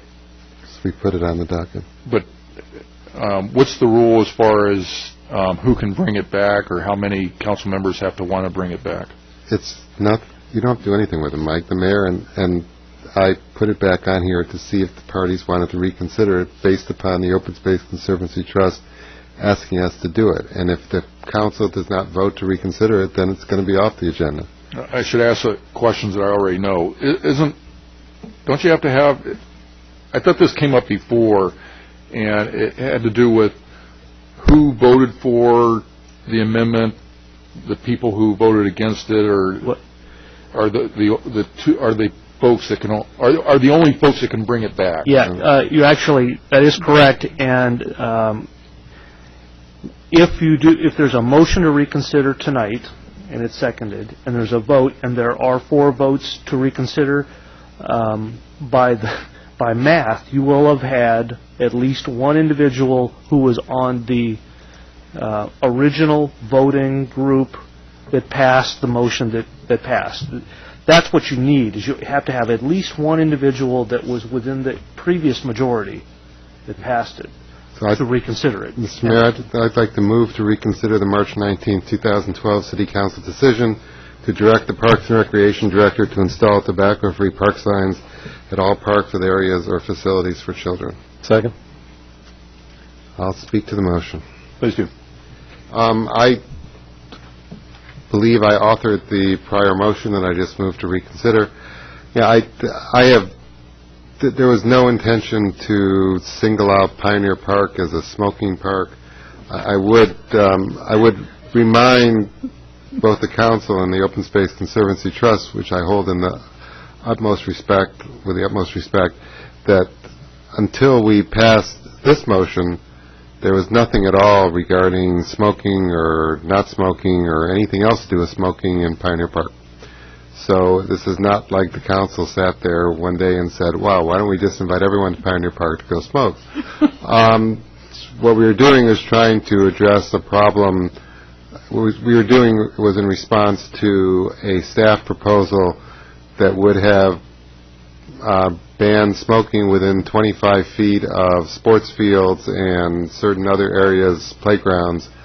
The compromise we came up with was what was passed here. So the whole purpose of the original staff request dealt with kids areas, and that's why the motion was crafted as it was. But I fully respect the desires of the Open Space Conservancy Trust. The last thing I want to do is create a rift between this council and the Open Space Conservancy Trust, the Boy Scouts, or anyone else who uses Pioneer Park. And so I'm happy to make the motion to reconsider. Okay, anyone else care to speak to the motion before we vote on that?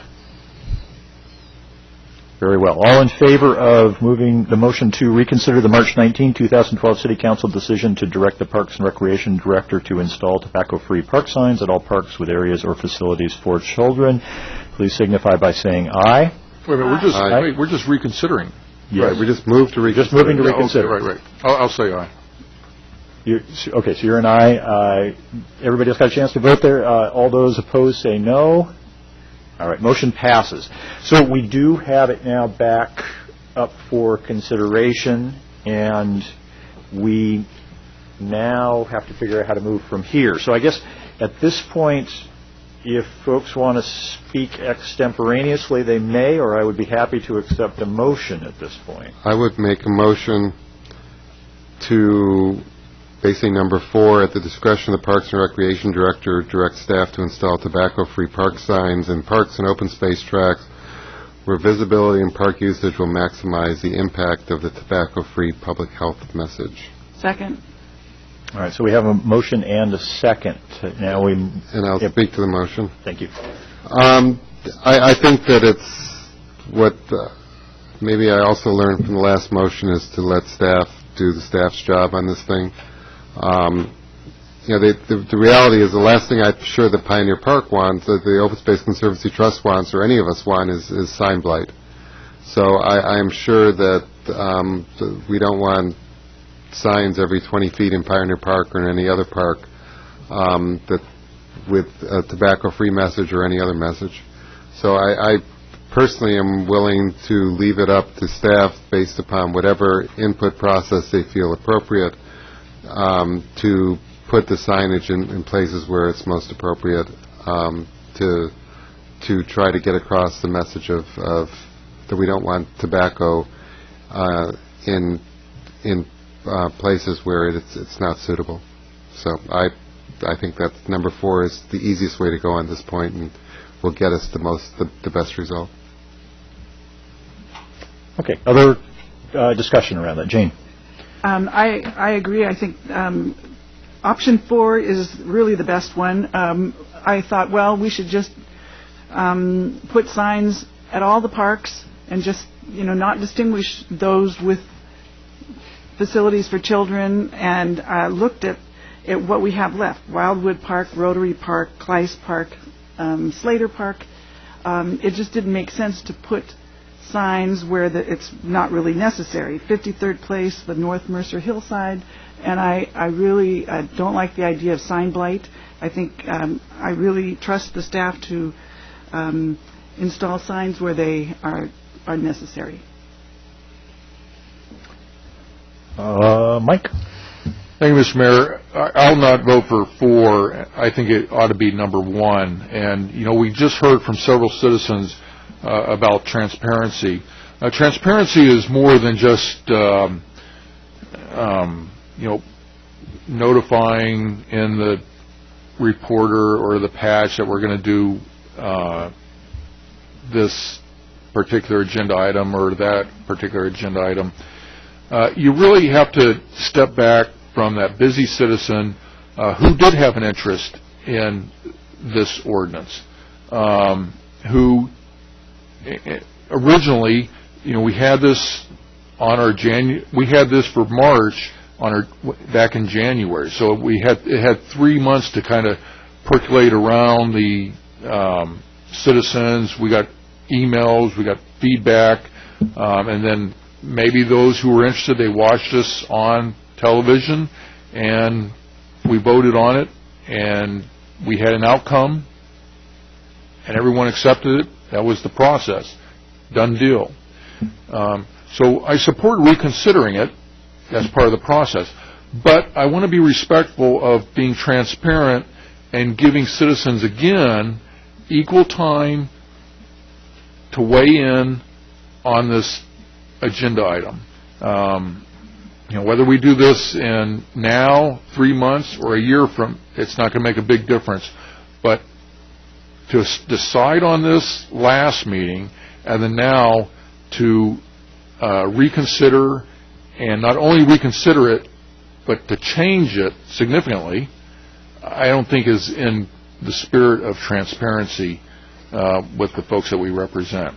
So for that reason, if Councilmember Grouse's motion fails, then I'll move number 1, and I'll put it down the road 3 months or so. Okay. Anyone else? Debbie? I mean... And then Mike. Yeah. say I have to make sort of a public apology, because the reason that I did not move for either 3 or 4 at the meeting under which this was discussed was a procedural misstep on my part. I do fully support establishing in principle and in policy that these signs go into the vast majority of parks resources that we have, again, with the understanding that sign blight would be an unfortunate negative consequence. So I have full confidence in staff and their ability to use that with discretion. I would just also reemphasize that we're not talking about anything that would result in a ticketing, fine, legal infraction, or any other record. So I see this as just a broader statement and a more consistent application of a value position that I think the council took fairly clearly. So I'm supporting more. Okay. Mike? Well, I didn't vote for for Dan's measure the last time, and I'm tempted to not do the same this time, mainly because tempted. It's getting closer, though. I know. The blanket's scary, isn't it? Right? Jeez. Yeah, that's some moderating influences. But the sound blight issue, I think is a credible one. However, when you step back and you think about going to the various parks, we have, at virtually every park, we have small signs that address the leash law. And, I would envision that my guess is that these signs aren't much larger than that, and we've got plenty of space, Bruce, to probably put them on the same signpost. So I don't see that as a key issue. But to me, the more credible issue, quite frankly, is the issue of what message are we sending to our kids? Because you've heard from some scouts tonight, and I've certainly heard from my kids. They participate in the various parks, particularly Pioneer Park, with cross-country meets with high school and middle school, various school field trips at all levels, from first grade up through high school. And I've been a part of those, as well as Earth Corps cleaning up all of the various invasives. And I can say with certainty that there have been many a cigarette and cigar butt that we've pulled out of the hinterlands in Pioneer Park. But to me, I guess the more important thing is what message are we sending to our kids? Because we spend a lot of time on the leash law, a lot of time on various other kind of community mores or principles. But I think we need to be consistent with what's at the school district, where they have a firm line on drinking and tobacco use, and I think we ought to do the same thing at the city.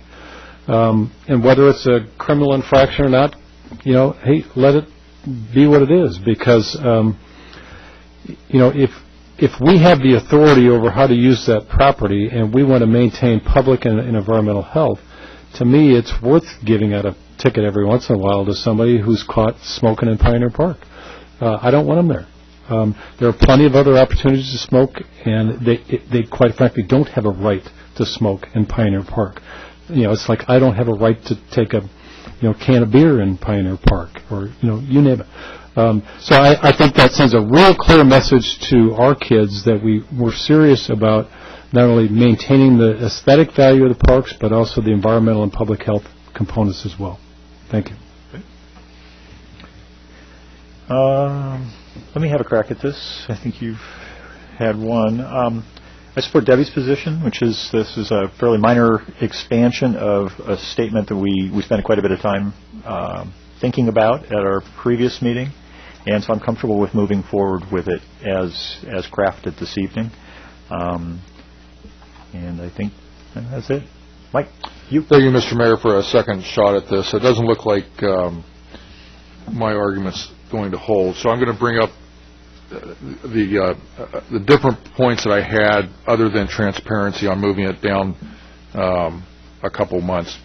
I think what this law does, and I got that, I'm very comfortable with the first agenda bill that we passed around where kids congregate. Not that they don't hang around Pioneer Park and the other place, certainly my kids do. But I think what this does is it makes lawbreakers out of law-abiding people. There are folks out there that enjoy a smoke and enjoy smoke and walk in the parks as much as anyone. And this law doesn't have any teeth to it. It will be ignored, certainly in Pioneer Park, and we're going to make lawbreakers out of law-abiding people. There's a lot of horror stories out there about all these cigarette butts out, and I don't know, that seems kind of anecdotal, and Director Fletcher showed us a picture of these big pile of cigarette butts, but we ascertained that was from the kids, and the kids already aren't allowed to smoke, and littering already isn't allowed. And I spent 4 hours Saturday with a group cleaning up Rotary Park.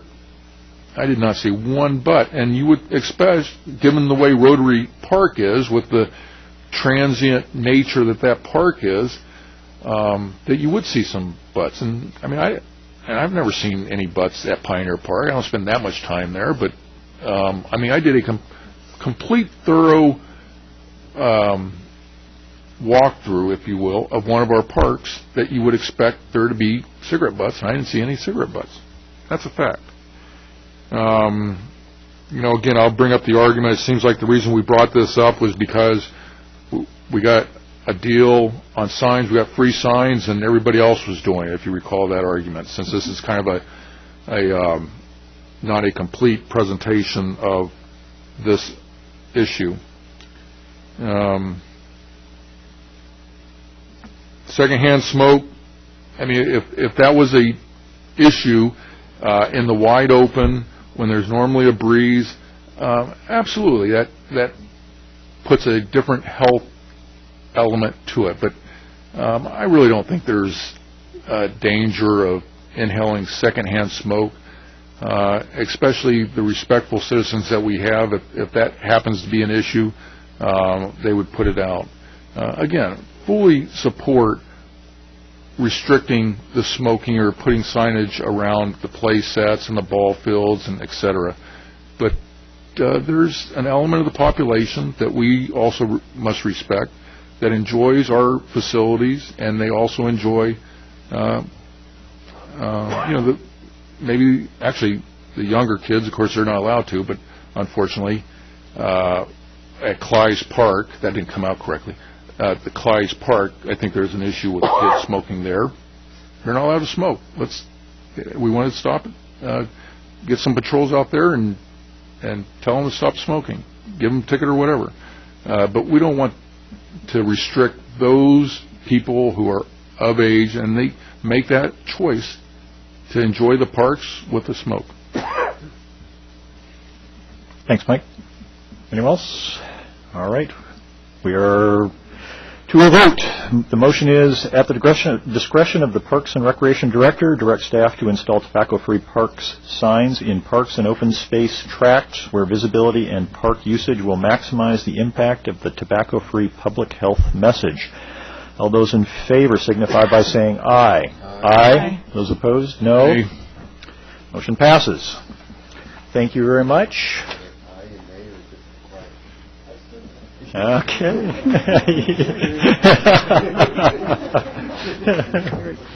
All right, we move on to Agenda Bill 4728, 2012 Planning Commission Work Program, and we have Shauna Crick for that.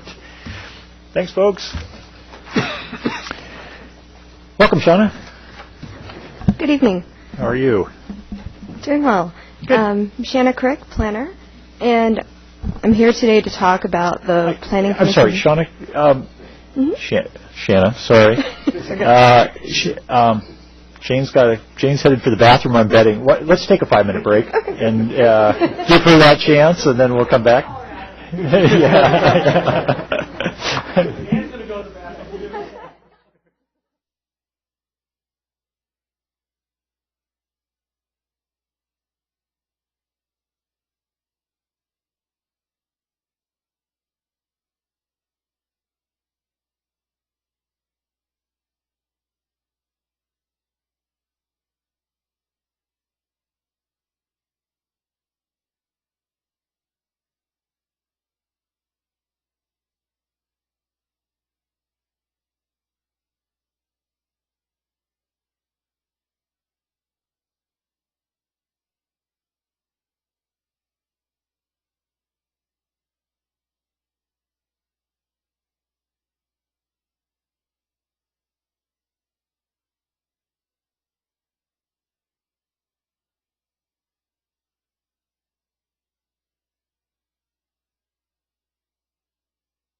All right, welcome back. I think,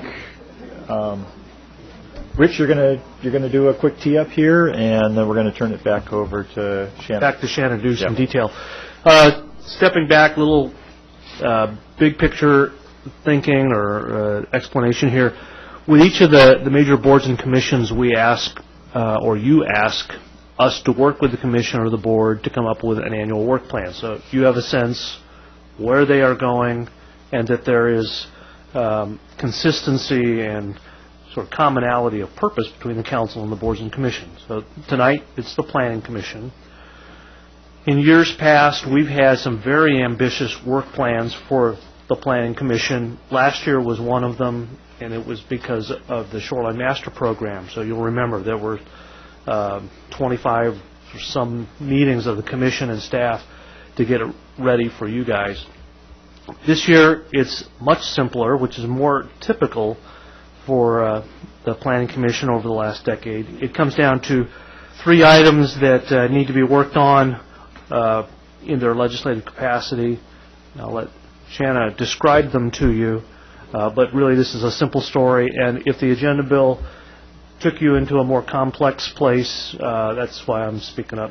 This one really is a simple story. Okay, Shanna? There are 3 discretionary actions or programs on the Planning Commission's work plan this year. And the first of these would be code text amendments concerning ground floor use requirements in the town center, colloquially known as the 60-40 rule and the no net loss requirement. And the Planning Commission began an open record hearing on May 2nd to discuss these, and they decided to continue it to May 16th. The next. And who is being notified of that, or how is that notification going out? For the record, George Timer, Principal Planner, we contacted via email those that came to the City Council meeting previously. We contacted the Terry Mormon with the Chamber of Commerce, and then we had a couple other individuals that showed some interest in it that we were aware of. Including the property owners affected. There wasn't a 300-foot mailing, but they are aware and they are involved. I'd be surprised if they, those that are most affected, Also, on that last slide, conspicuously absent was the direction from the council regarding parking. I assume that was just an oversight on staff's part when they put that slide together? That is included in the discussion. Yes. But that's understood by staff and the Planning Commission what the direction of the council was. Yes, we understood. I listened to the tape. I watched it. The 2 draft ordinances that went to the Planning Commission included a provision about, both of those draft ordinances include provisions about public parking. Thank you. And, I'm sorry. If I could add, also, notice was published in the Mercer Island Reporter for both of these as well. Okay. The next program is code text amendment to Title 19 regarding code enforcement provisions, and that is more staff requested. And it's arising from a desire to clear up certain ambiguities and discrepancies with the code enforcement process. Okay. And this particular program did not get on the Planning Commission work plan before the Planning Commission had an opportunity to make a recommendation. So staff has included it in Exhibit 1, and it is a rezone of a city-owned property to the P Public Institution Zone. This is about, Council, this is about the South End Fire Station. We are off on a design process and trying to set up a decision point for you in June on when and how to finance the new station. And if you choose to do that financing in November, we will need to have the current residential zone, a rezone processed in time for later construction to the public zone. We are presuming in the design that the zoning that will influence the design is a public zone. We would just have to get on with it. There's more work to be done on the P zone in 2014 later in 2012 and 2013 that will affect other public properties, but the fire stations is in sort of this odd category. It's about to be redeveloped. So the reason this made the list was I told the staff we need to get on with this and get it through the Planning Commission and to the council this year. I think my question here is appropriate at this place as far as rezoning goes, and that deals with school property or expanding. And I've not really signed on that the impervious restriction is a valid assumption. So is it here that we bring it to the planning commission? No, that's what I was referring to. There's a lot more work to do about the public zone as it would affect other public properties like schools. That still will need to be done, and we thought there for a while, if the bond had passed, we would have to be talking about this very seriously this year. That pressure is off. Well, don't we have to? I mean, this goes for 12 months. Don't we have to identify hours that they can talk about the impervious issue, maybe to give us flexibility for the schools? There are two things that go on that need to happen with the P zone as it affects schools and other public lands. First, you've got to write the code regulations for public zones. It's got to be completely rewritten. There's hardly anything there now, and it's sort of an anachronism. It needs to be written, and that's called a code text change. That work, there's quite a bit of work there. That's not rezoning. That's rewriting the code. We need to do that. Once that's done, and that's where your questions will get asked and answered, is what will the code actually say? Once that's settled, then the school district passes a bond issue. They need to go design and construct schools somewhere. They'll go through a rezoning process from their existing residential zone to the P zone.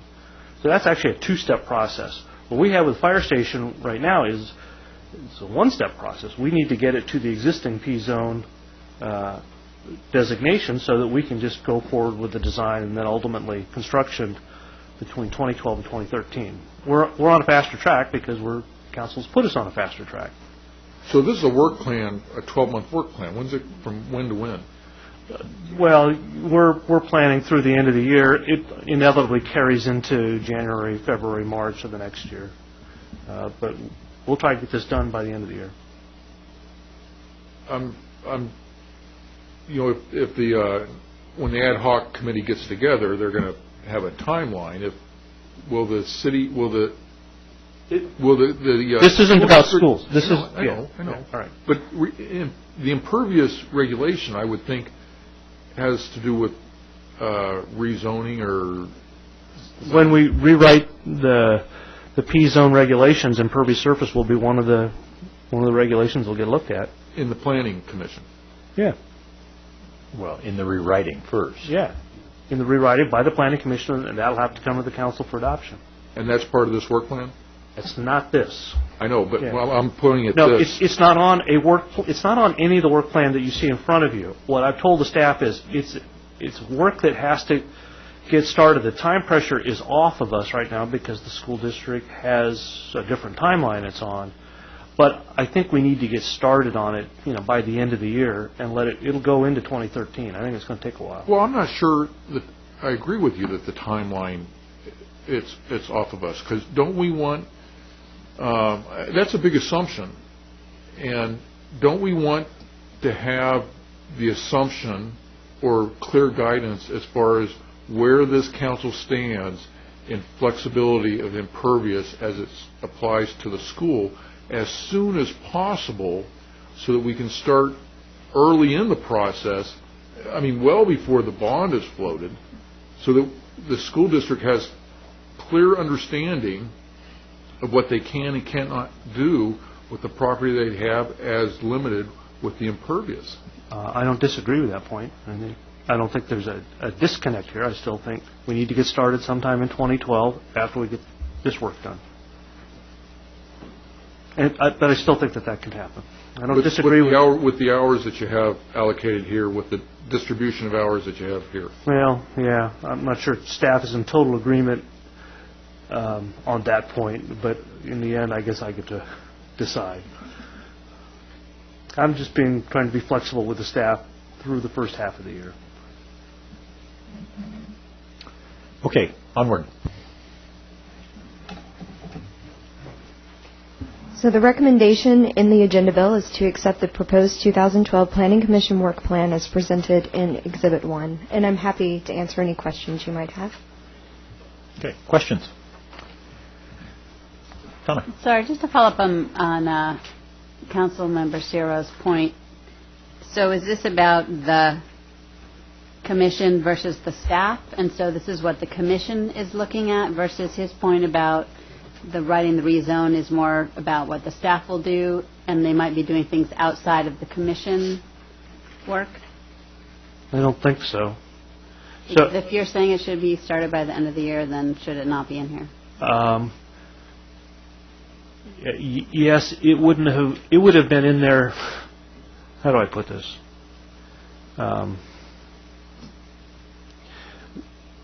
The director and I have been talking about this for 6 months, as it's something that will need to happen in anticipation of school redevelopment.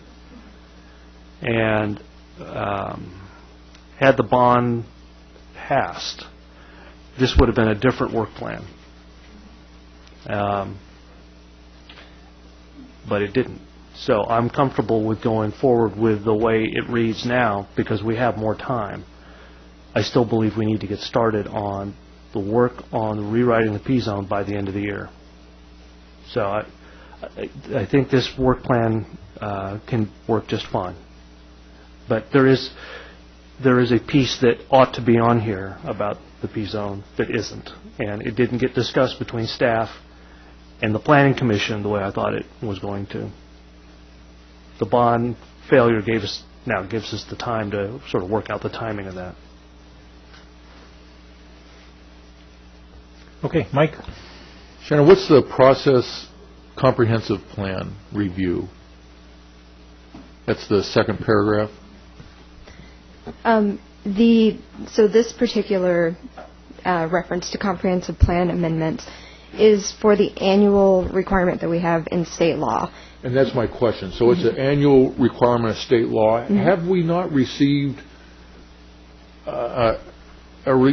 have they not relaxed the requirement to do that annually? Give us a little bit of a break on that? That's a little bit of a different process. This is more of a site-specific, resident-initiated comp plan amendment. For example, if you have a property where the underlying land use is one thing and they want to rezone it, sometimes you have to do a comp plan amendment to get the zoning to match the land use. But we are required every 7 years, which now it's been, I believe, 10 almost, to update our comp plan as a city. And that's not what we're talking about. Correct. Okay. Okay, other questions? No? Well, I guess I'm going to ask sort of the same question about the school district and P-zone stuff, and I'm going to ask it in a slightly different way, which is, I think what we've heard from you is it probably needs to happen this year, but staff has some reticence about doing that. And I guess I'd like to hear the flip side of this story, whether it's from you or from George, as to why there would be hesitation to go there, so that we understand if we were to slot it in, what the downside to trying to do that would be. So another way to approach it is that staff may end up spending some time in 2012 getting the code text amendment. It's a two-step process, if you will. Code text amendment first to define what's allowed in the P-zone, and then a change to the zoning map. We don't need a comprehensive plan map change, which is a little unusual. So we'd probably anticipate doing some work at the end of 2012. We would bring that forward, if everything goes well, to the Planning Commission in 2013. So what we're showing here is the Planning Commission's work program, what the Planning Commission will see for 2012. So, yeah, we'll do some work now, probably bring it to the Planning Commission in 2013 if that's the direction from our city manager. Okay. And the implications, what I'm looking for is implications of putting this on a track that has it sooner than that to the Planning Commission, because I think Mike's point is well taken that the school district, yeah, the bond is out there, but is out there into 2013 clearly, but decision-making is happening soon about what Plan B is, and to some extent this weighs into the creation of Plan B. I agree with that. So I guess it's time to just be frank. I believe the number of hours estimated for these three pieces of work are grossly overestimated. There is time for the staff and the Planning Commission to start work on the P-zone work in 2012, and that's what I expect will happen. I was just going to wait till we got later into the year and it becomes obvious that we will have the time to do it. But you've pressed the question, so I'll give you the answer. I think we can do it. And I just think we tend to overestimate how long these things take. Okay. Well, I think we can just make a motion, get this thing get out of our misery here. Yes. I was ready to go there. Mike Ciro, or you were about to say something, or you? Well, I'll make a motion. Accept the proposed 2012 Planning Commission work plan as presented in Exhibit 1 to include time dedicated in evaluating our impervious standard as it references to schools. All right, we have a motion. Is there a second? The motion dies for lack of a second. I'm looking for a different motion. Mr. Mayor, move to accept the proposed 2012 Planning Commission work plan as presented in Exhibit 1. Okay. Discussion. Well, I think... and I'm sorry, Mike Grady, you made the motion. You get first dibs on this if you...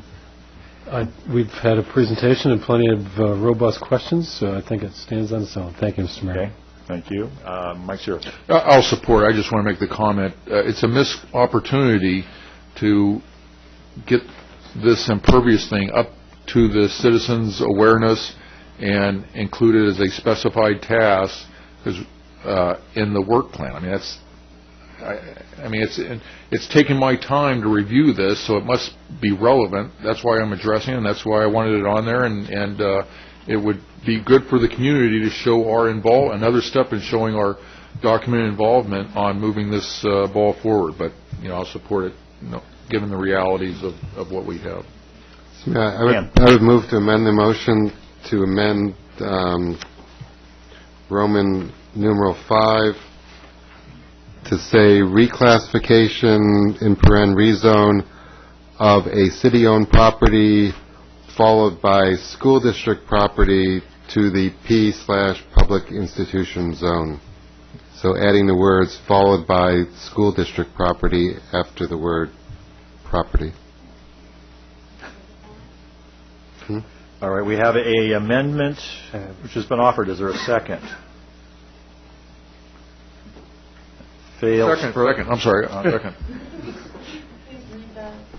Okay, so it's got a motion. We've got a motion. I can improve on that. I think in a way, Dan, you'll want to improve it. I'm just trying to do short circuit because I know you want to do the fire station first, which I agree. Yeah. And so it's just saying it's first doing the city-owned property and then doing the school district property. All other P-zoned property. Do we have other P-zoned property? Yeah, we do. There's small parcels here and there that the city owns that you want to do all of them at once. It's one zone, not just school P-zone property. And all other, right. But a question, but do you need to even state that in this work plan? No, you don't.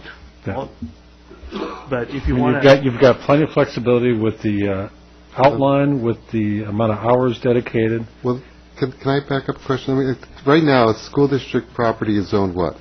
Residential, right? I think they're all residential. Okay, so that's what so this number 5 talks about reclass. There is no P-zone property, right? Yeah, there is. So your fire station. Yeah. Is it right now? We've got, give a couple examples, George. A couple parks. But is it actually Zone P? Yep, the zoning map calls it as P, some parks and I-90. Mm-hmm. So is there a zone in our code? Is there a P zone? Yes, and it has almost no regulations on it. Okay, so let's back up because I'm confused, very much confused. The fire station property is zoned what? Which one? The South Fire Station is residential, R9.6. Okay. And my understanding of the problem with the school district property, it's also zoned R. That's correct. Okay, so what number 5 says... And let me back up. There's more to this than why this is a problem. We could go forward as a residential property.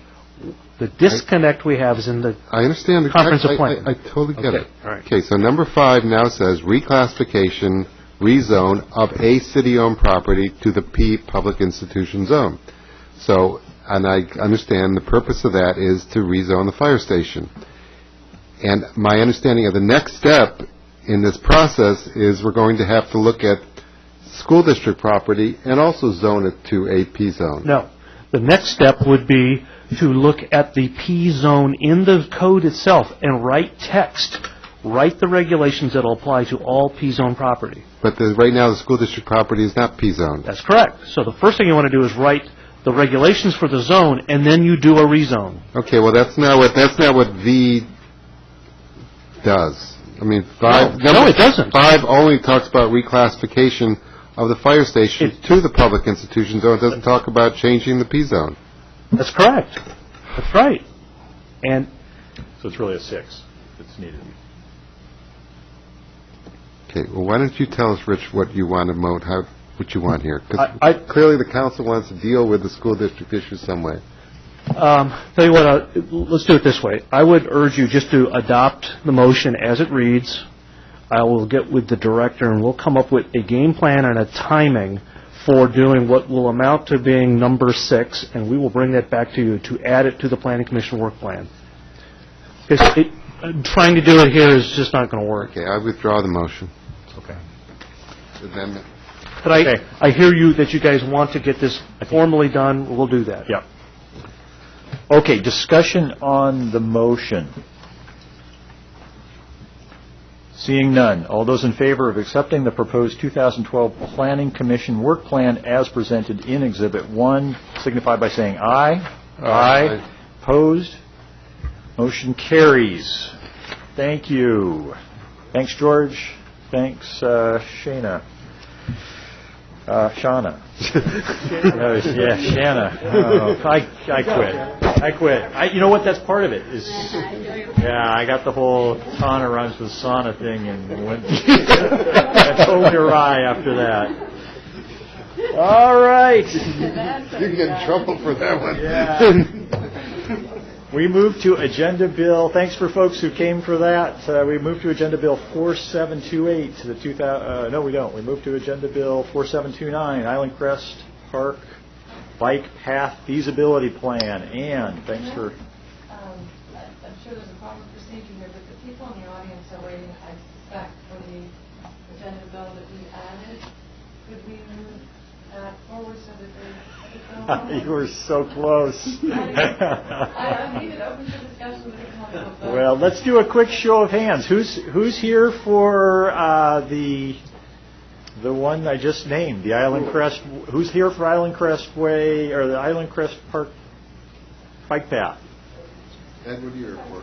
Staff. Absolutely. I was looking for a show of hands. Who's here for that?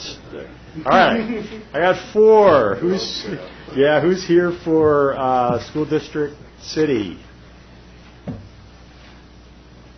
It's a tie. All right. Public wins. Public wins. All right, we'll move to the newly added agenda bill, which I suspect is also going to be a shorter item. And so, sorry, Ann. We've teed it up as response to school board request for engagement. And, Rich, I believe you're going to do a little tee up on this, right? Yes, I am. Okay. I'll give you... Yes, it's coming.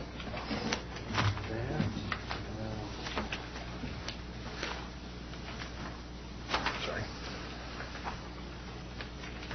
That, more of each. I will go do this and give the rest to Tim, yeah, you'll get it. Okay, this isn't working real well. I gave enough copies for all 7 of these. Here. Oh, okay, yeah, sorry.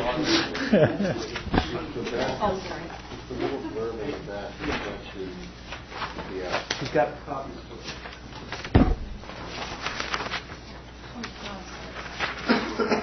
All right, while we're waiting for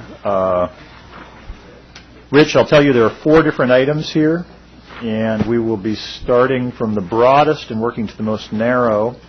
The first being what's labeled at the top, School District-City Council Partnership Policy Statement. And then we'll go to the back side of that, and then we'll move to the other sheet that you have. Rich, should I keep going, or you got it? Okay. The 4 things I'm putting on the screen are the 4 pages that are in the handouts.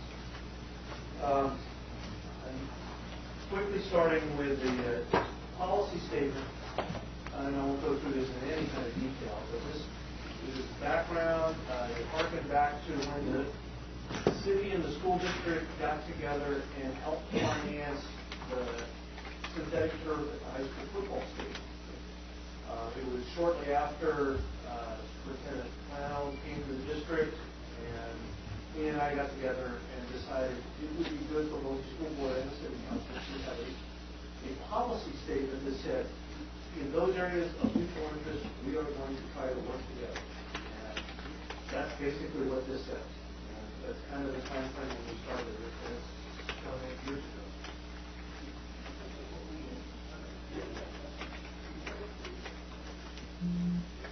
And then we created a structure. Where's I'm going to go with this? Whatever works for you. The graphic first, and then go through the policy. So shortly after that time frame, the board and the council met in joint session a couple of times to try and sort out roles and relationships and communication sort of protocols between the 2 institutions. So this graphic attempts to try and depict all of that.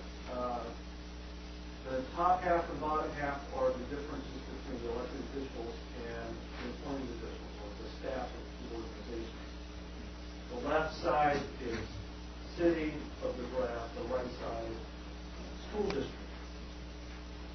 Structure that the 2 bodies created in the middle, it's those 5 circles.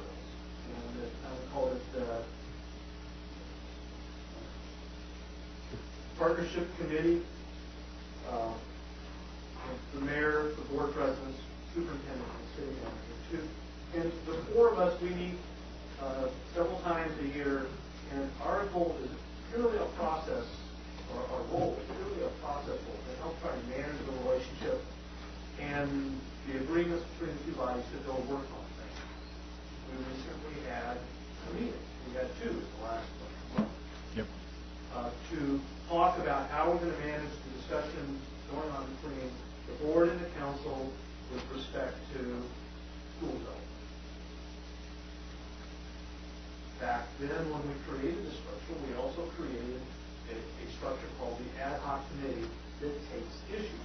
It gets its work from a joint agreement by both full bodies, the board and the council. And once a piece of work has been identified, it goes off to the ad hoc committee. It's made up of 2 directors, 3 council members, and then the superintendent and myself. And the intent of that committee is to go work those issues at quite a level of detail to the point where we know how a collaboration or a partnership between the 2 bodies could work, what the solution might look like, and then it reports back to a joint meeting of the 2 bodies. So, I will now move it to the language around ad hoc committees. This is a charter of ad hoc city school board committees in general. This isn't about any specific issue. So you can read through this. It's generally what I just described. The authority to do anything comes from a joint decision of the board and the council, its membership, or as I described it, the 2 directors, 3 council members, and then the 2 CEOs. No decisions of any sort of binding nature can occur between the 2 by the ad hoc committee itself. All decisions have to come through in a local agreement approved by both the city council and the school board. Time frame and resources is as each issue drives it.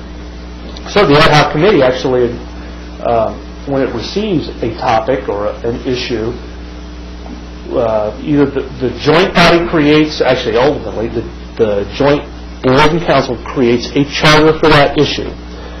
And within that charter would be all these various topics about resources, timing, the nature of the issue, sort of what's the boundary of the issue, what problem is being addressed, and what's within bounds and what's out of bounds in terms of discussion. So that's all background to the structures that we've been using with the board and the council. Last week,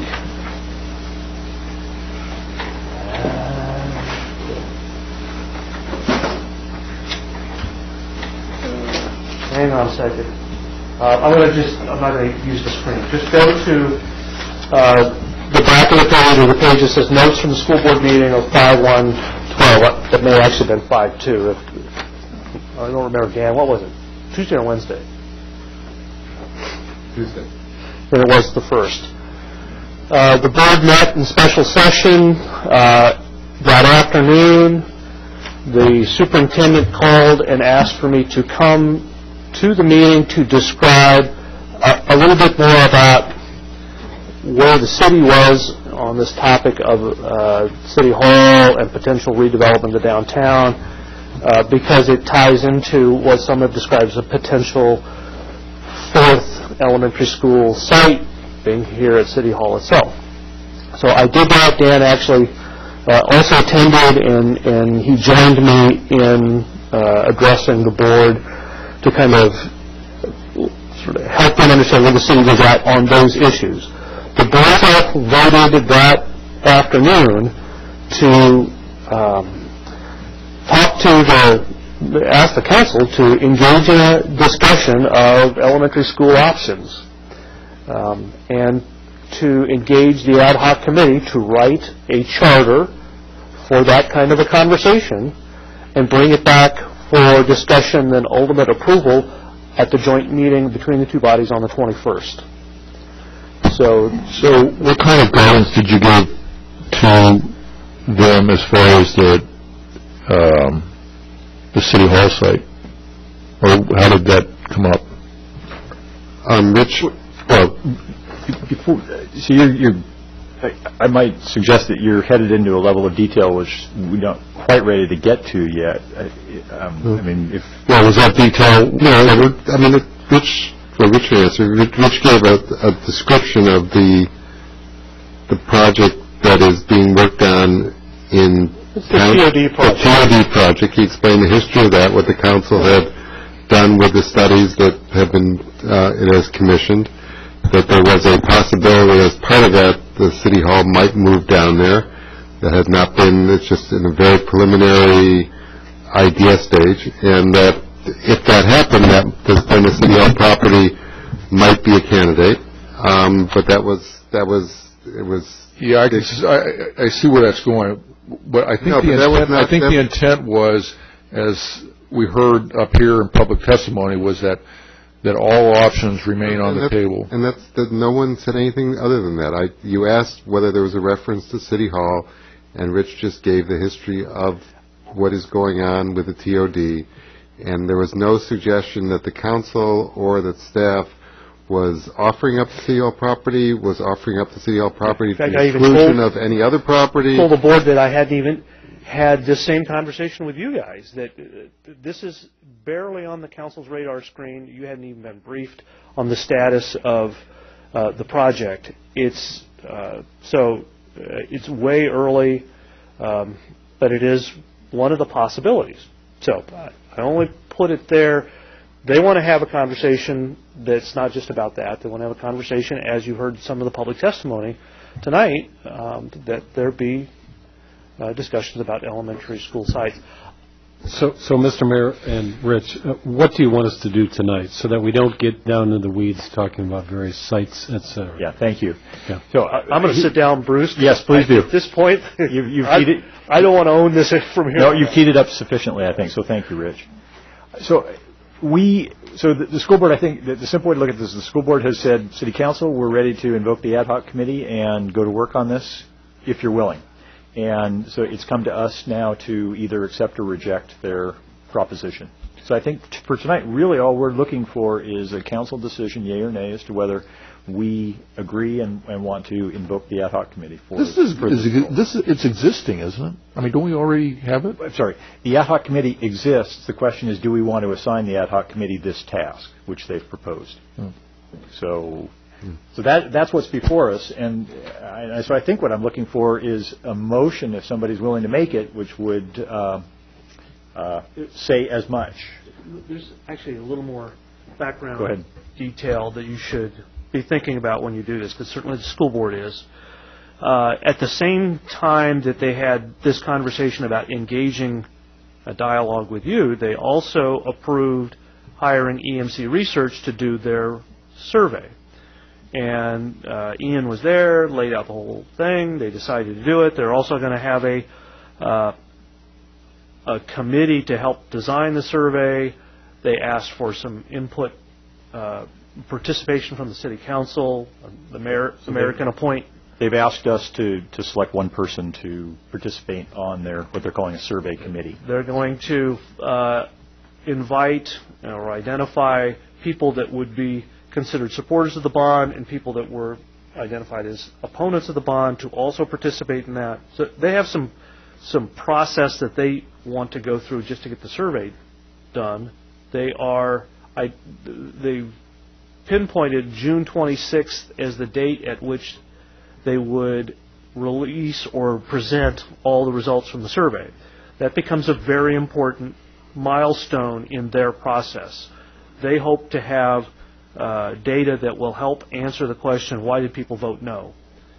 And so I know in their mind this is something that's important to them to get to before people start to stake out too much ground in next steps or next solutions.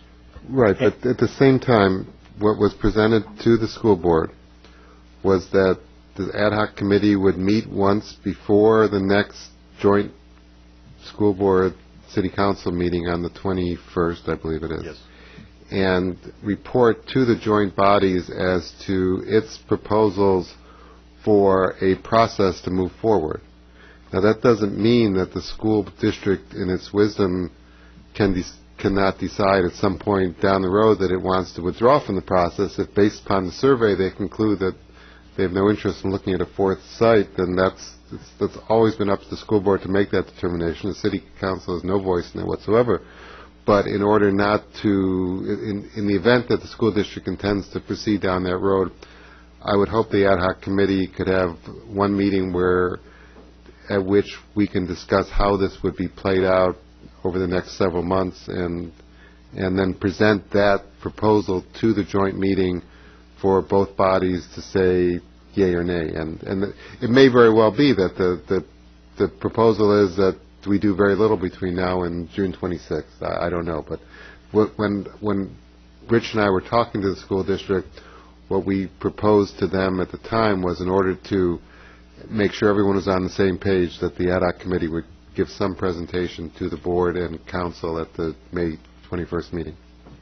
And in addition, just to fill this out even a bit more, what's been proposed is that the June 26th meeting would again be a joint. June 26th is the school board's retreat date, and what they proposed is that a portion of that would become a joint meeting where we would attend to hear the survey results along with the school board and the public. So that would be a significant. Be at the community center, and the room is reserved. Okay, and we're talking morning for that. So With that, I think that's got everything out on the table. What I'm looking for is Dan, most eloquent of council members or deputy mayors. Would you care to venture a motion here? I would move that we. Okay, good. That we accept the request of the school district to support that we accept the request of the school district for this purpose. We're activating the ad hoc. This structure is already. That's what it says. They're asking us for support, so I'm just moving we accept. I move we activate the ad hoc committee. No, it's not. Ad hoc committees exists. It's just I don't know. I'm not being very eloquent at this hour. So since we don't have any agenda bill for this, we probably should have a solid motion that says exactly what's happening. Hold on. Town is a solid one. How about this? All right. Move to designate the ad hoc committee to study elementary school options, including a council member serving on the survey committee. Is that what we're trying to? Do we need the last part? I don't think so. I think that's a separate. Okay. Yeah. Well done. So just to. All right. Tana, can you read it again? Sure. So I just got using the language in there. Yep. Move to designate the ad hoc committee to study elementary school options. Unless anybody's got other language, a second would be awesome. Second. Discussion. I guess I'd suggest that you all nod and understand that what that means, as Dan described, the next step would be the ad hoc committee would get together to work out its charter consistent with these motions and return to the joint meeting of the board and the council on the 21st to get approval of the charter. Okay.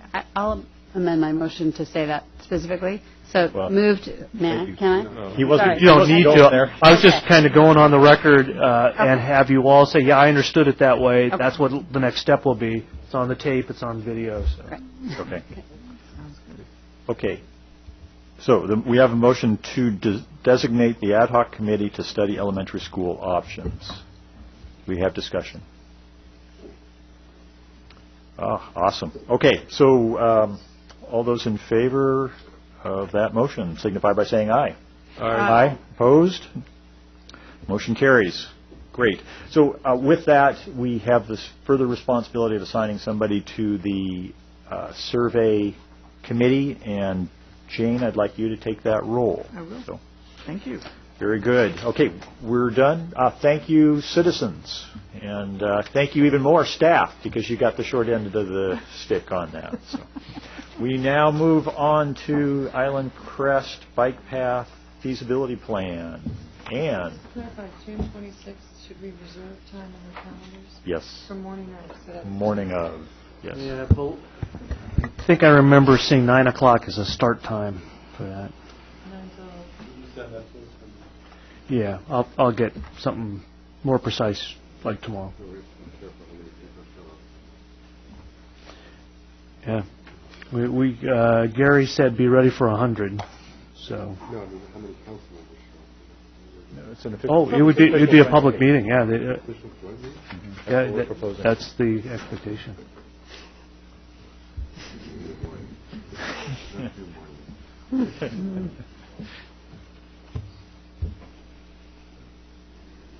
Ready, Ann? Yes, sir. Thank you very much. All right. For the record, Ann Tonella Howe, Assistant City Engineer.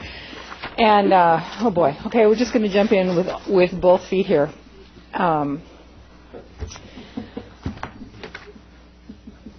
At Council's request, actually back up, we have a project very loosely described in the Pedestrian Bicycle Facilities Plan. It's identified as Project S3. And in a nutshell, it's a project through Island Crest Park, connects, or is to connect, 84th Avenue Southeast at the southwest corner of the park to Southeast 53rd Place at Island Crest Way. It's supposed to be a shared use path, part of a primary bicycle corridor, provides a continuous connection and as an alternative bike route to Island Crest Way. And again, I highlight very loosely described, not a lot of scope to that description in the PDF plan, and no cost estimate.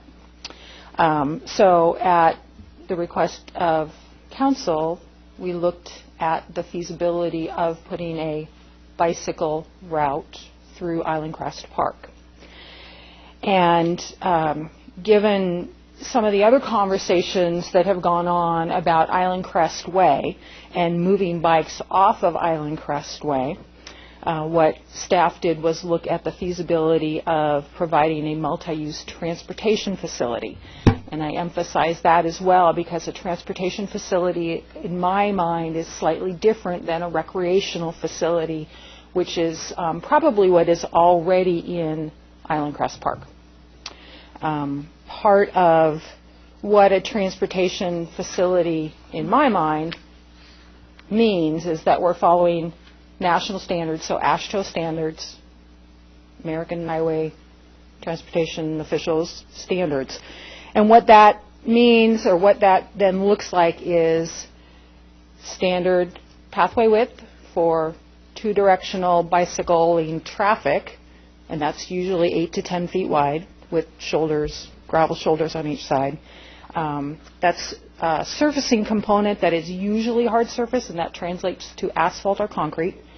And then the alignment, the horizontal alignment is usually meandering, not a lot of sharp curves, vertical alignment, not a lot of steep grades. So that's, I'm hoping, sort of sets the stage for what you saw in the feasibility study that was part of the agenda packet. Okay, so knowing that, I understand that the options that were presented have fostered a lot of conversation, which is a really good thing. I also understand that there was some sticker shock associated with the options as presented, and that's okay too. I am so agreeable tonight. Striving for conversation and getting it. You know, and it may be that neither of the options, any of the options that were presented, will end up being a preferred route that the council wants to move forward with, and that's okay. You know, what was in this great big document, a lot of trees went into this, is a place to start a conversation. There might be components of what was presented that make sense and you want to keep those. There might be nothing, and that's fine too. The bottom line was I presented well, actually I shouldn't say the bottom line. What I would hope is that this would facilitate a conversation, and that if we come to a place where we want to change something, let's talk about that. Let's identify a scope that makes sense and the council can agree on.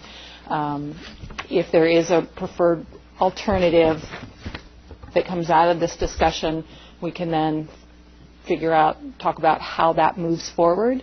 If there's nothing, if there is no preferred route that comes out, if there's no preferred next steps or identified next steps that come out, that's okay as well. One of the options was, let's just shelf this project, put it, and that's engineering speak for put it on the back burner and don't do anything with it for several years until the council or until the community comes back and says, you know, high priority, now let's talk about it again. So that's where we are. Okay, thank you. So yeah, you're exactly right. Of course, there have been a lot of conversations and a lot of walks done, I think, around these different routes to look at the options. And so I think I guess we're at questions, and probably ought to just let that flow for a little bit and see where we go. So does anybody want to ask questions, or you want to? Okay, Mike. And how are you feeling about more signs? No. Hey, a question, because, you know, we've looked at various alignments, as you can imagine. If we were to back away from the recommended alignment to one that is pretty much on existing trails that parallels Island Crest Way, can you give me a ballpark as to what it would cost to put in, you know, like a pea gravel or something other than asphalt in the existing alignment? I cannot give you a cost for anything other than asphalt because we did not look at, we didn't cost out another surfacing treatment. Okay. A lot of the expense, so what was in the addendum to this was looking at a multi-use pathway on the west side of the roadway where I believe we have more right-of-way. And the cost involved, of course, is some tree removal, some mitigation to replace those trees that are removed, and then just laying the surface or the base to get an 8 to 10 foot wide pathway within that unimproved right-of-way. So you were driven by AASHTO standards versus looking at, kind of make do with what you've got standard? Yes. And let me interject here. We bring that one upon ourselves with a PBF that says you shall build things to AASHTO standards. So I think it's completely logical that that's where you are. It's just that now as we look at what we have wrought, we realize. So you know, I know the AASHTO standards really do start to push the 10, 12, and 14 foot width for multi-use facilities, especially for facilities that we would ever expect to have high volumes of bicycling traffic or basically any kinds of non-motorized traffic. What we've done with both this study and then the addendum was was really to look at it from the perspective of let's build something that will serve the needs of the community without really being so AASHTO driven that it looks like we've plundered the area. So we are trying to keep it to 8 feet. I don't know that I would ever want to recommend something less than 8 feet, especially when you think you would have multi-directional wheeled traffic on that. Thank you very much. And thanks, by the way, for all the hard work that went into that. Others? Dan, you want to take a shot at this? Shall I try and summarize what I've heard through the conversations I've had, or do you want to try that? I think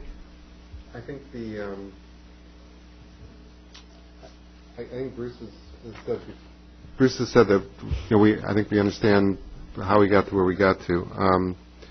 But I think there's probably a consensus on the council that the price tag is just not something that we're going to see in any time in the near future. So I think that from what I've understood of talking to a couple of council members and is the notion that we probably want to find some solution which goes along Island Crest and then either goes down on 63rd or goes down on south of the Stevenson property, and we're not trying to achieve an 8 foot surface, an 8 foot wide trail. We don't want to asphalt anything. We're not looking to cut down any trees. So it is much like the same philosophy we had with the shoulders on the Mercers, and that is we take what we're dealt, we take the hand we're dealt. So the marching orders on the Mercers was no shoring up of anything. We don't cut into the hillside if that's going to mean having to put in pilings or anything like that, because we know that just drives the cost way up. I think the idea is if you walk along the existing trail on the west side of Island Crest, there are some parts there where clearly you can widen it a little bit. You can avoid some of the sharp turns without cutting down any trees in the process. I think you can come up with a surface that is either going to be a hard packed surface of some sort or the cinders is what someone referred to before as a way to do it. But the idea really is to do this in a minimalist way. That what we're trying to achieve in the very simplest possible way is to give people an alternative to biking on or walking on Island Crest. and give people a path they can take to, if they want to go through without calling it a bike path, because we realize that if it doesn't meet the AASHTO standards, you can't call it a bike path, and that's why we don't call the Mercer Shoulders a bike trail. We're very careful about that. I think we have to take the hand, like I said, we take the hand we're dealt on Mercer Island, and we don't have the luxury of building 8-foot wide bike trails just because of where we are in the development stage of this island. But we do want to enhance mobility to the extent we can, and so that's the goal. When Bruce and I walked on it on Saturday, I mean, at least I don't want to put words in Bruce's mouth, but we felt that some of this could just be done by using Justin's crew and or Glenn's people of really just cleaning up the existing trail and flattening out some things where you might have some routes or you might have some options to really just enhance it enough so people would feel more comfortable using it. So I'm not giving you the greatest of guidance, but we're trying to keep it simple, and we'd love to do it sooner rather than later. So what I think, we got the TIP coming up in 2 weeks, the first version of it. Mm-hmm. So Mike's question before, what would it cost to do a simple trail, is probably where we're at right now, and asking staff, what would it cost to do a simple trail, and how much of it can you do with your own people? Let me just piggyback on Dan's comment for a second and say, I see, in the long run, having a AASHTO standard trail may well make sense, but clearly not in a budgetary environment where it's going to happen. And so I see this as, what's a small incremental step we can make that's moving us in that direction. In talking to you'd mentioned that it would help an awful lot to know at least which route we're settling on, and what I've heard is that Island Crest Way is probably the consensus opinion, rather than the park, which clearly comes with higher cost and further complexity. Mm-hmm. And then it becomes this question of what could we do that it's not going to be a bike route, but it's within some pretty tight budget constraints. Looks like improvement that could be used by those who are willing. And you may already be there, because there is a paved facility on the east side of Island Crest Way from 90th, where you'd want it to connect into, south all the way to 68th. A portion of it, the portion from 68th north across Pioneer Park, is a meandering paved path. It is designated as a bike path, I believe. It's signed as a bike path through that portion, through that northeast quadrant of Pioneer Park. And then from the northern limits of the park, I believe you've got a established facility from that point forward. Probably will want to do some vegetation trimming because there are hedges that are starting to encroach on it. Probably want to cut back at intersections to improve sight lines, because the conflict with vehicles pulling out of those street accesses and a bicycle coming across from the wrong direction. We don't want to continue to encourage that, so we want to be able to clean up sight lines. But for the most part, I think what you're looking for is there. So then we can complete a connection across 62nd, which is the south end of Stevenson property, for fairly little money. We can route people or Sharrow people to Southeast 63rd, which is already a paved street. So there's two cross connections between Island Crest and 84th that are either in place or could be put in place fairly easily. So then the only thing you need to really think about, or we would need to think about, is how do we cross people across Island Crest Way. Well, that's the key point there, which I didn't understand, the west orientation of all the plans. That doesn't get us anywhere. The whole reason for this project is to have a north-south route primarily for our bicyclists, a facility. And you've got us dead-ending on the west side. We need to be on the east side, which I didn't understand why you didn't take advantage of the facility that's already on the west side. The only reason for focusing or looking at something on the west side versus the east side is I believe that we have, and from graphics, we have more right-of-way on the west side than we do on the east side. So if our vision was to build a minimal standard 8-foot wide pathway, then the best place to do that would be on the west side. We have multiple large... This is a segment of the big picture. The big picture is go from the south end to the north end. If you're working on that west side, you dead end. You can't go anywhere. You do, and just as for anybody who lives on the west side of Island Crest, needing to get to the pathway on the east side, we would need to provide crossings of Island Crest at a variety of locations, which we can do. But the whole intent was we have several very large parcels on the west side of the road with minimal conflict. So for the bicycling community, that is ideal because again we have minimal conflict. On the east side, we have less right-of-way, less room to widen.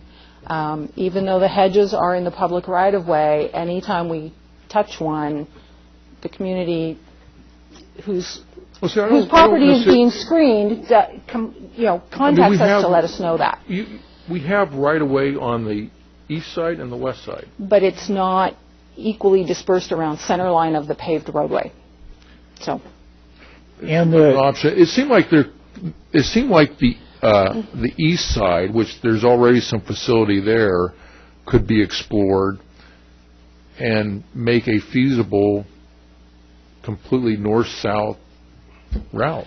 The concern I've had about the east side, and if you could speak to this, I'd appreciate it, is that those cross streets, 60, or like 58th, 59th, 60th, in that area, probably don't have the right street numbers, but my experience is that those represent hazardous points for cyclists because drivers have a tendency to pull out from those streets intending to turn right, look left, don't look right, and I actually saw somebody go over a hood there. It was a slow-speed accident, so there was nobody hurt, but because of exactly that, driver came to the intersection, looked left, cyclists thought they had right-of-way, and driver moved forward. So I just raised and the west side has the advantage of having far fewer of those neighbors back off the street. So my inclination has been that it'd be much more desirable to be on the west side. If there were a solution for that problem, I like the fact that there's already a paved surface that probably could use some patching and things, but without that concern, I would like the east side. Yeah. So. And you are exactly right, and I will just sort of reiterate that. Drivers aren't expecting a backup. That's one of the biggest issues or concerns with allowing bicycle riding on sidewalks, because drivers aren't expecting wheeled traffic to be coming from the right. They're expecting it to be coming from the left. And so when anyone on those side streets pulls up to the stop sign, they're going to look left, maybe look right before they make their maneuver, depending on what it is they're doing. And they really aren't expecting somebody to be coming from this direction, because that's not where vehicles are coming from. So the conflict is there. The conflict will be there. We can work with signs. We can work with, a few other things. I think we'll need to cut some hedges back from the edges of the roadway to make sure that the sight to anybody on those sidewalks or that pathway is very clear. But the potential for the conflict will still be there. Can I? Okay, yeah, I'm sorry. I kind of commanded the conversation here. So, Debbie, Mike. Tana. You guys will have to keep track of the order. I actually just have Debbie, you're one quick comment. Well, actually, probably two. But the first one is this: when we're talking about the east side, I would also throw in there a discussion around the bollards, because there's a lot of children who are trying to ride their bikes on that strip, or might potentially be trying to ride their bikes, and that's a narrow navigation point. So. We need to get rid of those things. Is that what you're saying? Well, my concern is you can say yes, but then it slows people down. No, we just need to get rid of those things. The bollards scare me. We'll put it that way, particularly in the context of having less competent cyclists or less mature cyclists. The other thing is, when we start talking about the west side of the road, is how great is the incremental difference that we would make by not cutting down trees, et cetera, is resurfacing, even with a pervious surface like a gravel or something like that, is it going to substantially increase the ability for both foot and cycle traffic there? So if we're going to do something else, I want to really make sure that we're getting some serious bang for our buck. And that's still a little bit vague in terms of what we would gain by doing a lot of work on the west side. Mike. I think it was you, and then it was this Mike, right? Okay. Tana's in there. Tana was fourth. She was okay. Just a couple quick points and maybe a question embedded in there. Having biked frequently on both sides, and it appears that the younger group tends toward the east side because of the asphalt surface. Mm-hmm. But Bruce is absolutely right. Those cross connections are extremely dangerous, so we'll need to find some way to rectify those. But on the west side, I think to what extent you can divert some of the older kids and adults there, that'll relieve the congestion and bottlenecks you get on the east side. So I really do think you need to do a little bit of both, but I would definitely shy away from the asphalt, and we can certainly find some porous pavement or something to put in there to beef up, some of the compactability. Mm-hmm. And then finally, we're going to need cost estimates for both, and my guess is it's going to be significantly less than what you've presented. Once again, you did great work. But the other thing that I wanted to throw in the mix was, you heard from some Eagle Scouts tonight. Many of us work with various organizations on the island. And I think to what extent we can mobilize islanders to help with some of the early part of this project, I think would be a huge boost for Bruce's programs and everybody else's. And I'd be more than willing to help make that happen. Thanks, Mike. All right, so we're going Mike, Tana, Jane. Somewhere in here, I can't find where it is, but somewhere you teed up the question of, are we developing a recreational experience or a transportation route, seeking a north-south route? Mm-hmm. So I think that's the first point of discussion that this council needs. And I thought from our PBF discussion, we were all on board that it would be a transportation route seeking a north-south route. And I thought that's where we were. That's what the objective was. That's one point. The second point is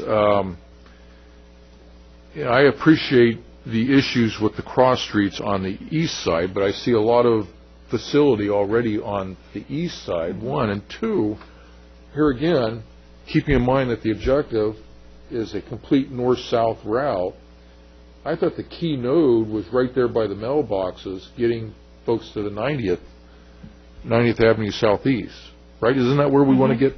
Yes. That's where we want to terminate, not terminate, but that's where we want the continuity to go. Yeah, and it's just slightly to the south of 90th. You have 90th. That's right, just slightly to the south of 90th. But, I mean, none of the plans, I think a plan has to discuss how we make that connection. And because otherwise it's a $500,000 facility that is dead end on both ends. Right. As an example, if we were to pursue a project on the west side of the road, wherever the southern point is northwards, you get to Island Park Elementary, and they do have some segments of sidewalk in front of their school that would be incorporated into this facility, for lack of a better word. Moving north of their parking lot, we then transition to an asphalt pathway that is separate from Island Crest, and that sort of terminates, well, it doesn't really terminate, it continues northward, but at 53rd / Lansdowne Lane / 89th is about where a really good crossing of Island Crest could occur. We have a planted median, same principles of cross a lane of traffic, have a nice wide island to wade in, cross a second lane of traffic, and then now you're over to the east side of the road where we have sidewalk with bollards that separate pedestrians from vehicular traffic, and that takes you northward to the sidewalk behind the mailboxes, northward to 90th, and beyond. And let me add a couple more things to the council. Well,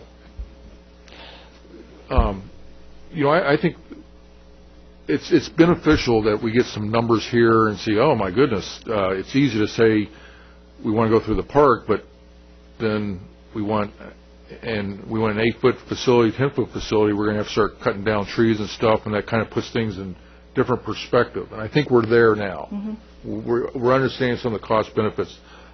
I think, Mr. Mayor, it might be beneficial for us, again, to tee this up and address the question, do we want to do a recreational experience route or a transportation route seeking north-south continuity? And keeping that in mind, is that continuity to get off Island Crest Way? I think it's very important that the objective is to get off Island Crest Way at the mailboxes, because any plan that doesn't have a good connection to that location is a plan with two dead ends. And with reference to it as a transportation or a recreational facility, Councilmember Grady, to your point, if we decide as a council that we're going to push for the transportation facility, I can't envision a transportation facility having a road surface similar to what we did on Island Crest Way south of 68. That's not too far. That was only a couple years ago, right? And just remember the issues that we had with the quality and what that enabled the residents and didn't enable them to do. So it's kind of interesting. I thought we were on the same sheet of music that we're going to do a north-south transportation facility, but I see that's not the case. Well, let me just try and clarify something, and then we'll come carry on here. So the way I have my mind wrapped around this is that the area south of 68 is a gravel surface with a fairly coarse grain. I run that route a lot, so I know it well. Kind of soft and awful for a road bike tire, but okay for a mountain bike tire. There are other paths in the area that are much more of a hard pack, and I call it a cinder surface. There's one near my house that's of that nature. Works fine for me on my road bike. And so and when I talk about a non-paved surface at a budget, that's what I'm envisioning. Not a loose gravel surface, but imagine a cinder track kind of surface. So for a road bike? Yeah. We're talking with the skinny tires. Yeah. I can't imagine skinny tires being on anything other than a clean brushed pavement. You're spoiled. Donna. I'm kind of at a funny place tonight because I've been agreeing with Councilmember Sarah in a number of places. Feels good, doesn't it? It does. Feels really good. Be on the right side there.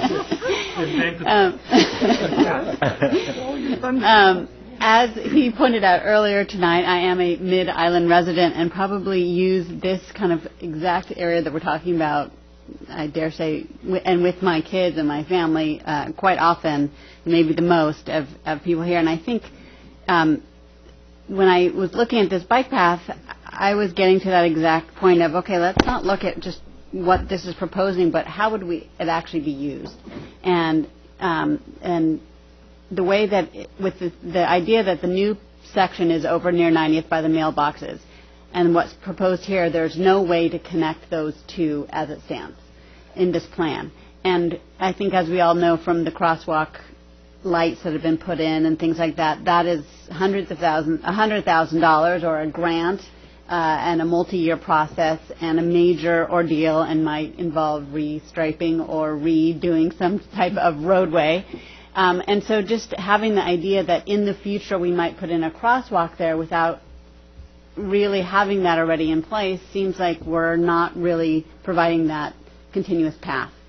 So I think with that in mind, if you've somehow gotten to the mailboxes at 90th, which is the newest designated path, to continue either on the east side or to direct people to cross at the existing crosswalk with the flashing lights at the south end of Island Park Elementary School is probably, at the moment, the safest way to direct people. So if you're crossing, then you could either continue on the west side or not.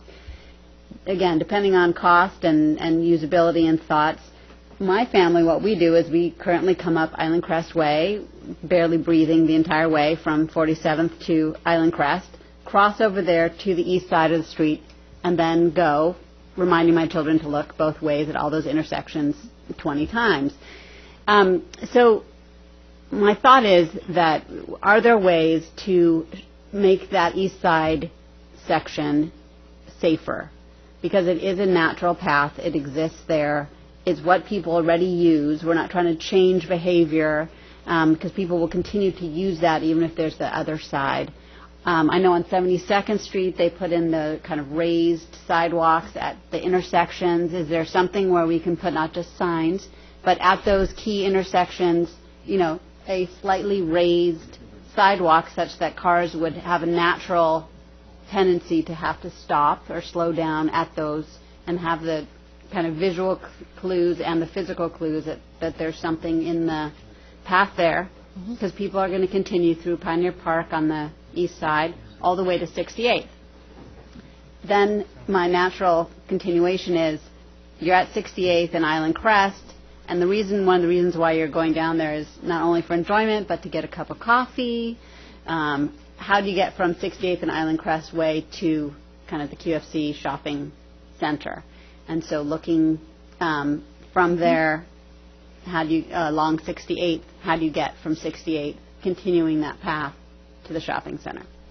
So again, thinking of the continual path, I would like, I think the ideal route, or would like to explore looking at what the cost would be to, if you're imagining people are coming down 90th by the mailbox, continuing on the east side all the way down, how do we make that safer, maybe with the raised sidewalks or some other suggested thing from staff, because I'm not an engineer, all the way down and then connecting that to PFC. Okay. Jane. Oh, okay. Well, first of all, I ended up not really having questions about this because it was incredibly thorough, and I just I marvel at the good work that's gone in here. I just happened to be thinking this week, because I met with Patrick about the TIP, and I think, this is wonderful, but we can't afford any of it, probably. Maybe we can tweak a few things here and there, and I like your suggestions of, doing some small, minimal things. To Tana's point, I worry about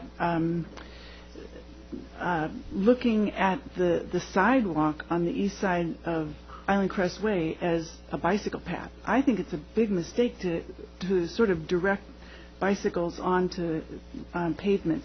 It mixes up drivers. I think it's a real mistake because you're treating the bicycle like a pedestrian, and the bicycle is a vehicle, and I don't like to see us de facto encouraging bicyclists on sidewalks. I just think I think that more than anything is a safety hazard. So I would like to just see us do what we can minimally, but just what we can afford, which is not much, I don't think, right now. I'm going to give Dan a shot. He hasn't had one in a while, and then Mike Suru, and then Mike Grady. Yeah, we're sort of in this unusual position. I think we all agree that we're trying to create a north-south corridor. And to your point, Mike, that yes, in an ideal world, we would have a transportation corridor, transportation artery, but it's not at a price tag we can get near to. So we're trying to now go to what creates the most mobility and can do it the safest way and at a price we can afford. And there seems to be a difference of opinion as between the east side of Island Crest and the west side of Island Crest. And I personally, I guess I tend to agree with Jane on this one, and I think Bruce as well, that the east side of Island Crest has lots of potential safety issues. I don't use it anywhere near as much as you do, Tana, but we have a bunch of friends we know down there, and you see cars coming there from those streets on the east side, and they just pull out and they come right out to the stop sign. And if someone's going there on a bike, unless they're going to come to a full stop at every intersection, it is extremely dangerous. And the nature of people is that they don't come to full stops in intersections. So I would much prefer trying to find something on the west side where there's far fewer crossings. The nice thing about going down 62nd, which is the street from the south side of the Stevenson property, is that using that absolutely minimizes the amount of intersections with cars. You can still go down 63rd, and if we want to do that, what we used to call the Street of Screams, and which, if that's the cheapest alternative, then I would support that as an interim measure. All I'm trying to suggest is that, as Jane said, we need to do a minimalist approach, but we have the ability to do that.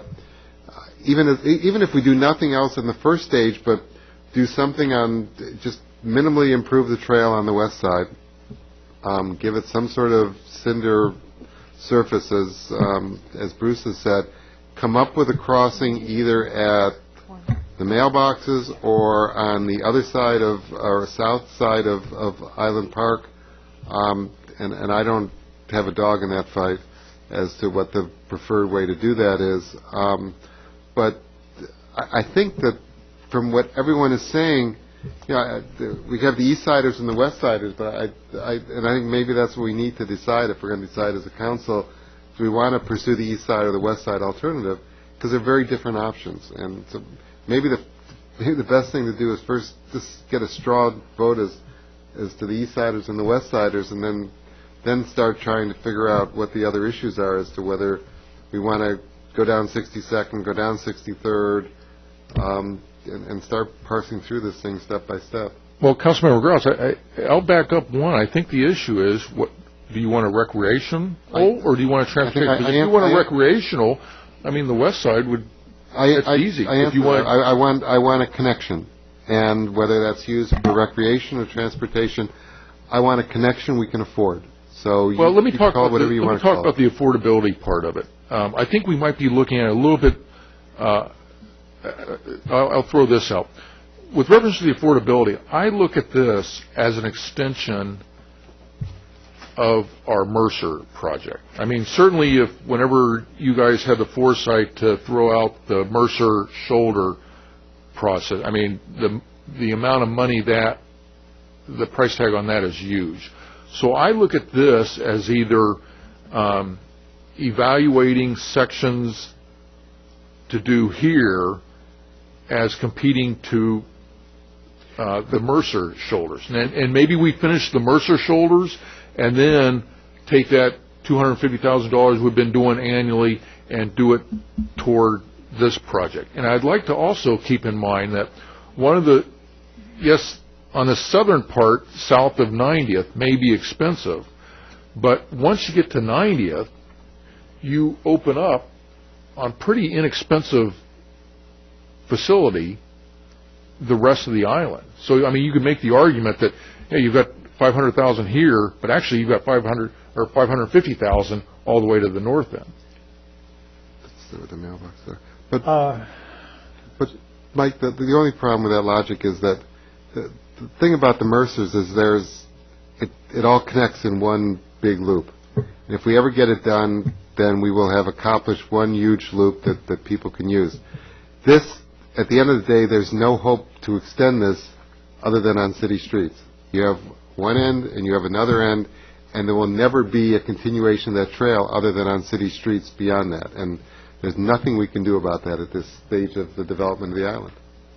So I'd in a perfect world, I'd like nothing more than an 8-foot, bicycle trail going north from one end of the island to the other. But, that's some council 100 years ago should have come up with that one. Okay, I'm going to give it to Mike in just a second, but what I'm coming to is that there are a set of questions that are being raised and that hopefully end up being helpful for staff. And the questions I've got down at this point are through the park versus on Island Crest, which I think is probably an answered question, recreation versus transportation facility, and west side versus east side. So I think those are kind of teeing up as questions that may or may not be helpful, but that people are debating. With that, I'm going to go to Mike and then Tana, and then after that we're going to try and have a shot at least the first of these questions. Yeah, thank you, Mr. Ray. I was going to actually go in that similar direction, but as opposed to doing it one or the other, if we could give staff some direction to look at, given what we've got, what would it take for us to take the west side and bring it up to something that it's not going to meet AASHTO standards, it's not going to be the transportation corridor, but at least I can get a bike on there and go, up and down Island Crest Way. And my other point is I would shy away from adding more crosswalks. We've got a really good one there already, and the behavior of the drivers is such that they're looking, and as soon as the lights come on, they stop. And I guarantee if we put another crosswalk up by the mailbox or anywhere near the school, probably the principal's going to come unglued, because during high volume times in the morning and the afternoon, when kids are coming to and from that school, my suggestion would be that you have the west side come all the way up to the existing crosswalk, then you go over the east side, and then you go up to 90th. Because during the high volume times, you've got people at that intersection, too, that will help cross any very difficult traffic. And plus, the people coming up the hill have learned to look both ways as opposed to some of the others. So, just my perspective, having used it multiple times, but I do think that we need both, because if we want to enhance that corridor and we want to find ways to get people on bikes north and south, using that sidewalk is inherently dangerous, mainly because you have conflicts with walkers and particularly strollers that become problematic once you get to those crosswalks. Thank you. Thank you, Mike. Tana? I guess I have a couple things. One, before we discuss the first question, I'd like an official definition of what transportation versus recreational is, because I'm not completely sure. And yeah, I was going to ask for that, too. I thought I was going to go after the first question being the easy one, though, which is Park versus Island Crest, which I think is... Okay. And so I don't want to usurp your moment here. Okay. So if we can define those. Bless you. We can define those after my turn. And then I guess just to clarify what I was saying before, I think the west side would be great to have a path on that side. My main argument was using that existing crosswalk and directing people to use that safe lighted crosswalk already. I think so. Enhancing the west side, I think, would be great. There still already is that path on the east side that people are using and will continue to use. If we could also make that side safer, that'd be great, because just because we put in a bike path on the west side doesn't mean people are going to stop using the east side.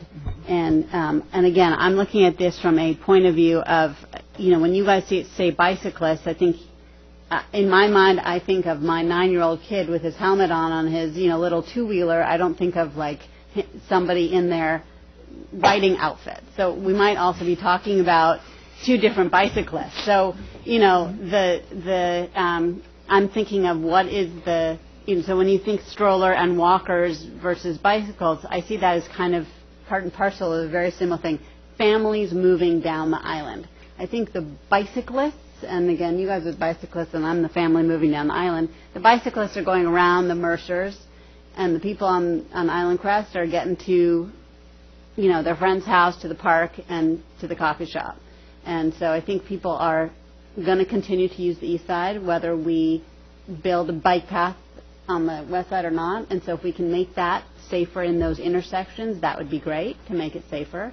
So I don't see it as an either or. I do think it would be great to have the west side developed and then go down the Stevenson's thing so that there is that more kind of scenic and safer side. But I think, I don't want to, while we're talking about it, I'd love to see some of that east side safer anyway. Okay. Done. So unless I hear a strong objection, I'm going to try these questions out, and we're going to see where we get. So first is, I believe I've heard, and I'm going to just try answering, we've given up on the park at this point. Is there anybody who says, no, by God, it's through the park?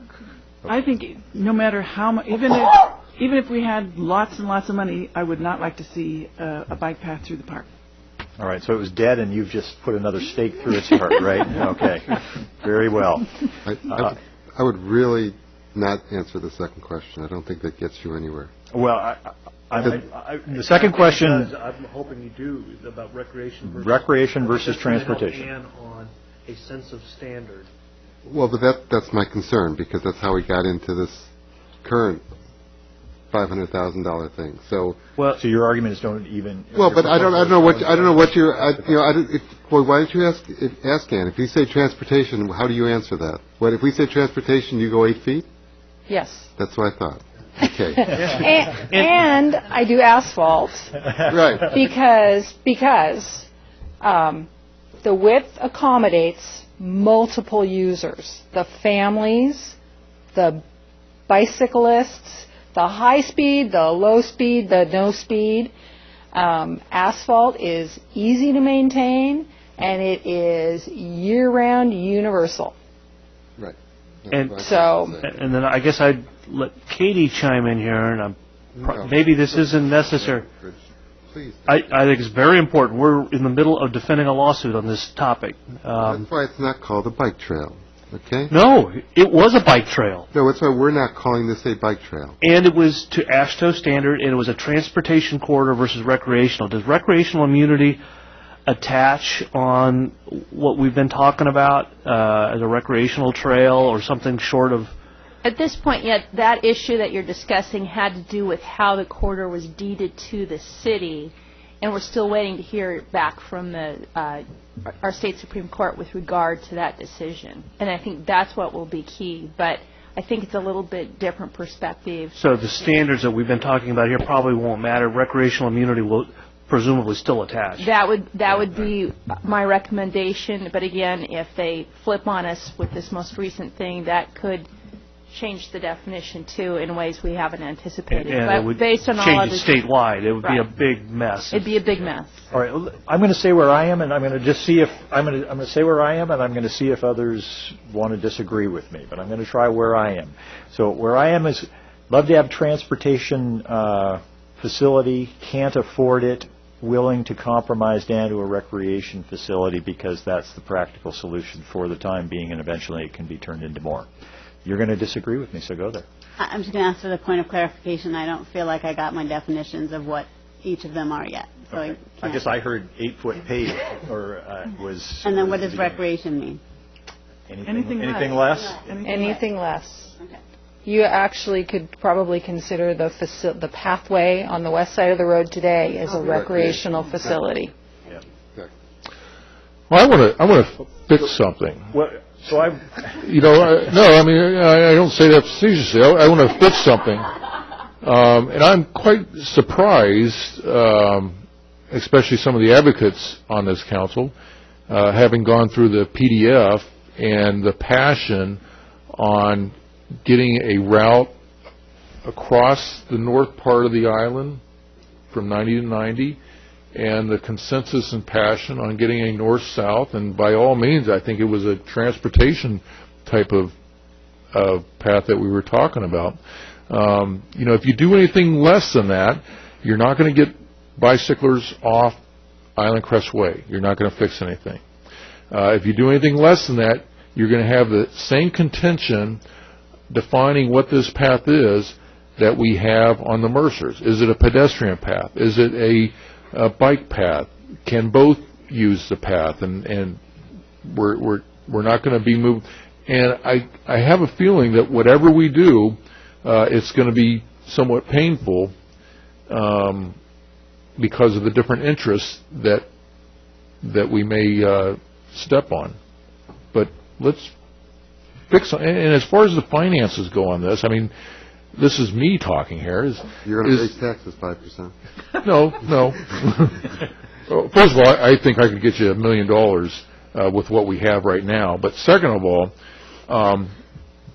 we drop about $250,000 a year on the shoulders / bicycle path.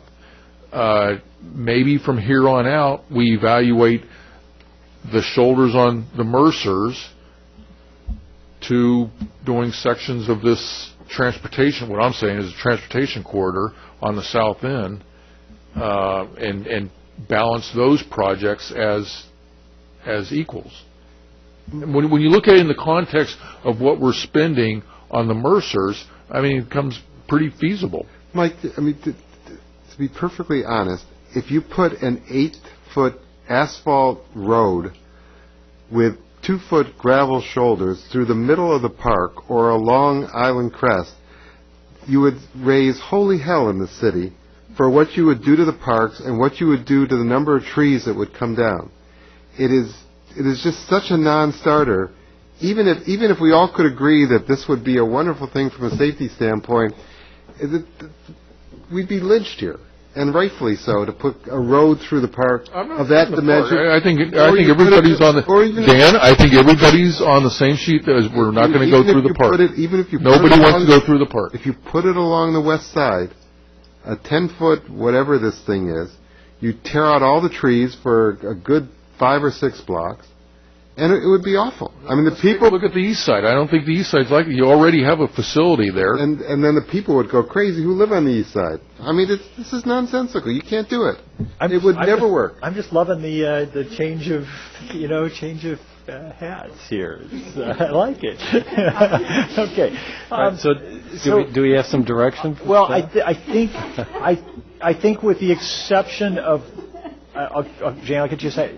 I want to summarize here. I think with the exception of Mike's point that the rest of us sort of said, okay, downscale this to a recreation facility. Am I missing the intent of the overall council with that? Okay.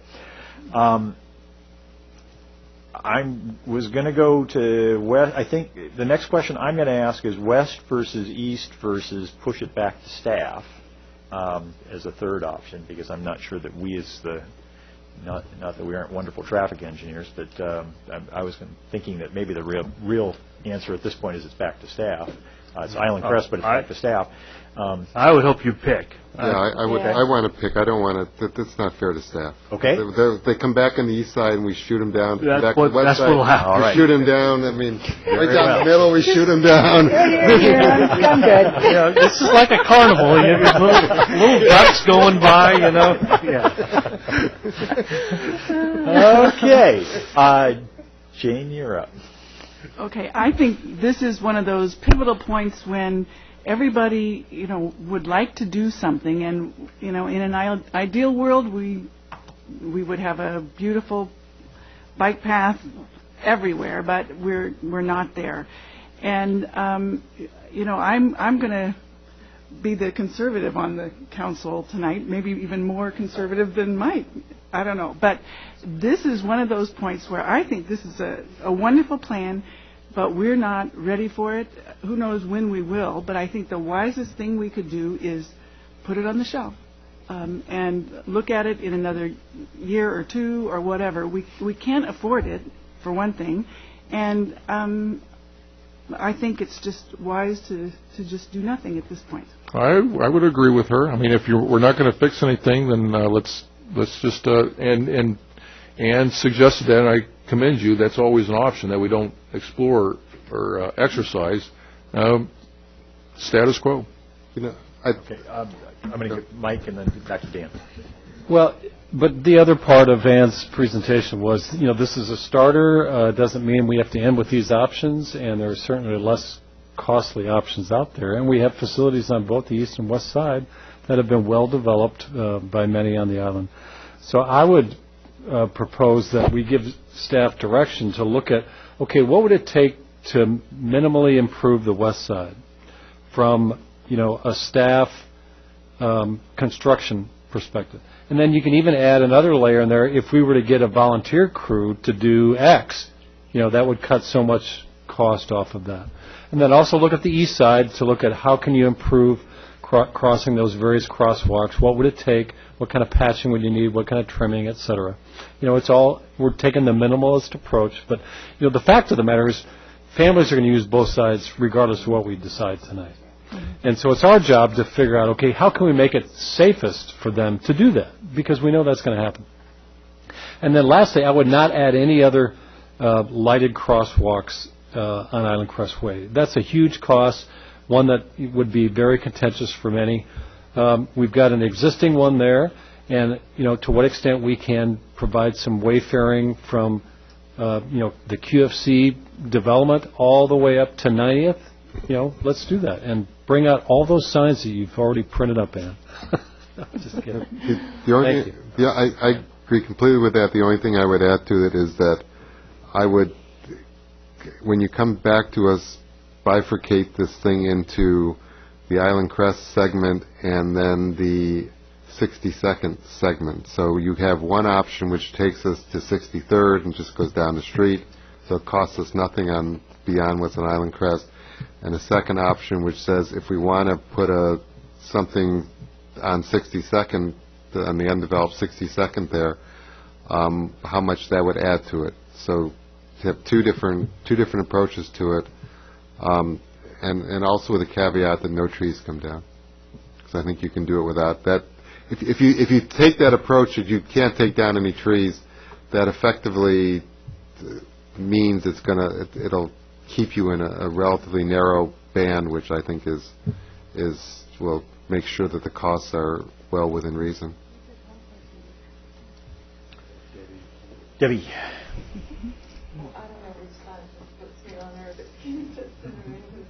I don't actually see a complete dichotomy here. What I'm understanding we're doing is we're giving staff direction. We're not saying do it. We're not committing money, et cetera. Exactly. Mm-hmm. So I think it's great that we move forward and we look at the options. And it might be the same result that we have here tonight is we agree or close. The end result is the same, and we look at it and say, oh, my goodness, we cannot do it for a variety of reasons. So I'm comfortable with us moving forward, going through the process, I think, Bruce, that you've proposed, with the understanding that depending on what comes back, it may be that we have to put the plan aside for a few years. I want to make sure that there's sufficient incremental benefit to the dollars that we invest. And that's going to be really important to me, knowing that the 8-foot option isn't there. Yeah, I'm glad you brought it up the way you did. I think you can almost count on the fact that with the direction we've got now, we'll come up with a scoping and a budget within a reasonable range, and it'll get placed on the 6-year plan in an out year that is currently unfunded. That's what's going to happen, because right now you don't have the money, Jane knows, I mean, you don't have the money to do it. But you will make decisions in 2012, 2013, 2014, whatever year it is, that will change that funding landscape. And this project gets funded some later time period. But what's important is you got it on the plan. It's sitting out there and can be dealt with. And I think that's why we ought to keep working on this. But I think, be realistic, I don't think you're going to build this thing real soon. I don't agree with Tana, and then Mike. Okay. One thing I'd like to, it's kind of a more of a question. On 62nd, if that is sold to whomever it's sold to, the Stevenson's property, is there something that we need to do to ensure that we have access to that if we decide at some point to put the bike lane? Is there something that we need to, any step we need to take now to ensure that we maintain access use? It is city right. It's undeveloped city right away. It's ours, and and the council gets to decide its use. I was telling Dan and Bruce this earlier today. Strategically, if you're going to use that, the easiest time to put some sort of a bicycle or pedestrian trail is right now, before it sells to whoever owns it next and a subdivision gets proposed. Because as soon as you get a subdivision in there, you have almost a guaranteed ready opposition to a trail. And this is the public's trail now, and this is your trail. And right now, if you went in and developed it, I don't think there'd be hardly anybody that would object to it. I agree. I was just going to disagree with Mr. Conrad on his assessment of whether or not this will be built or not. Because, if you recall, we asked Ann to look at options that are minimalistic. Yeah. And to what extent we can mobilize public groups to help, I think, would help certainly Bruce's program and a lot of the things that the city does. But finally, we've been very successful in finding grant monies for a number of projects, and, as you're well aware of. And so to what extent we can tee up what the initial design looks like, we get people interested in going after grants. I'm very... You're right. That's the way this trail will happen soonest, is finding some other source than just our basic transportation. Absolutely. But but Mike's proposal was that we look at what staff can do, and that's basically Jason getting out there with Glenn's people and walking it with Ann and seeing what is possible to do with existing staff and with volunteer help. When we're talking about minimalists, we're truly talking about minimalists. This is a 5-figure project. This is not a 6-figure project, and at least in my opinion. And this is easily. And if you cannot get down 67 on 5 figures, then you shouldn't go down 62nd at this point. You go down 63rd.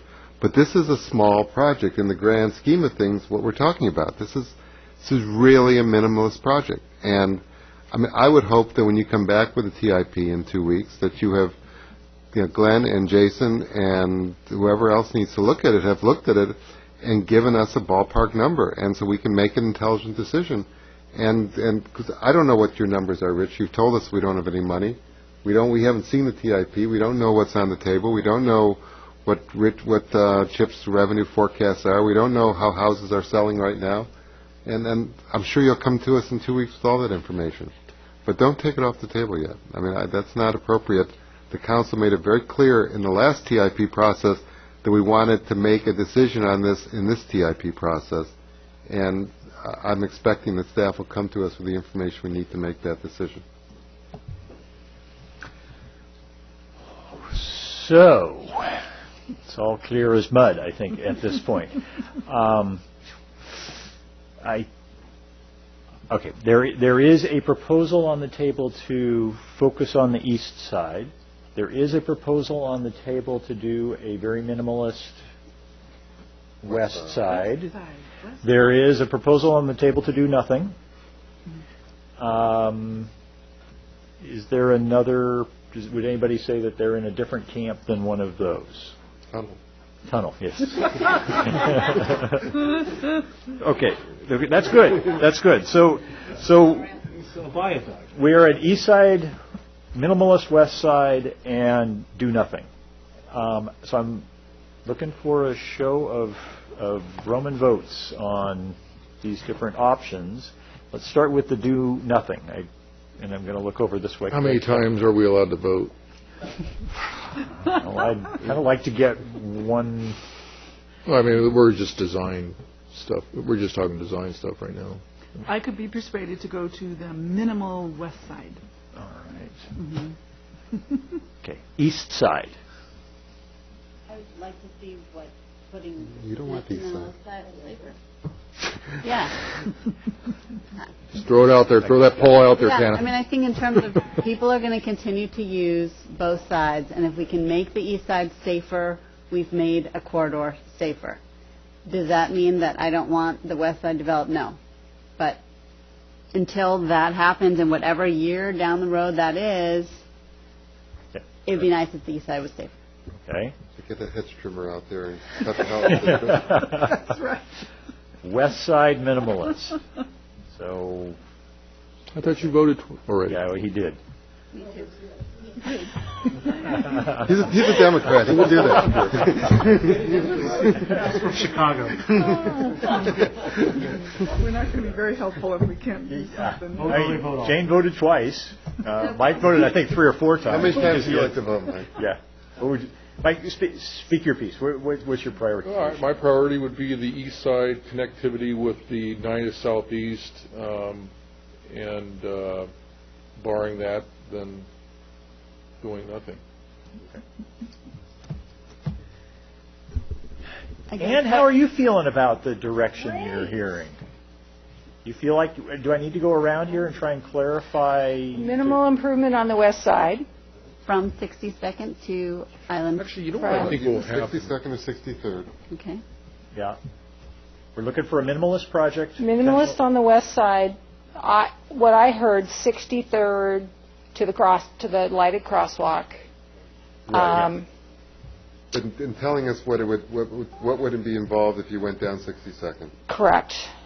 And look at what we would need to do to improve the intersections on the east side for enhanced safety and accessibility. I have no problem with adding that to a right, but the west side. I think what we're talking about, and I don't mean to put words in it, at least for this round would be vegetation improvements and possibly some signage about smoking at the intersections. Which Parks and Rec will help me with. we can take the leash law signage. We'll have enough signs there that they'll want people to read all the signs. Perfect. If you feel like you've got enough, I'm happy to call us done at this point. So if you feel like you need more, say so. I mean, you can even do the signs like you see in England that says "Look both ways." Yeah, seriously, I mean, in France, when I was in Paris recently, they have signs on certain intersections where it literally in very bright letters says "Look both ways," and that they're effective signs. And you may need something like that on, stop here and look both ways before proceeding, or something like that. I mean, and that may help. But you definitely have to improve the sight lines, because it is. That's a definite. It's all going to change in France. The Socialist Party just won. Just look left. Don't look. Just hold your breath and. Mr. City Manager, are you okay with where we're landing on this? I think we got enough direction that we could come back with we got a tighter scope, and we can come back with schedule and budget.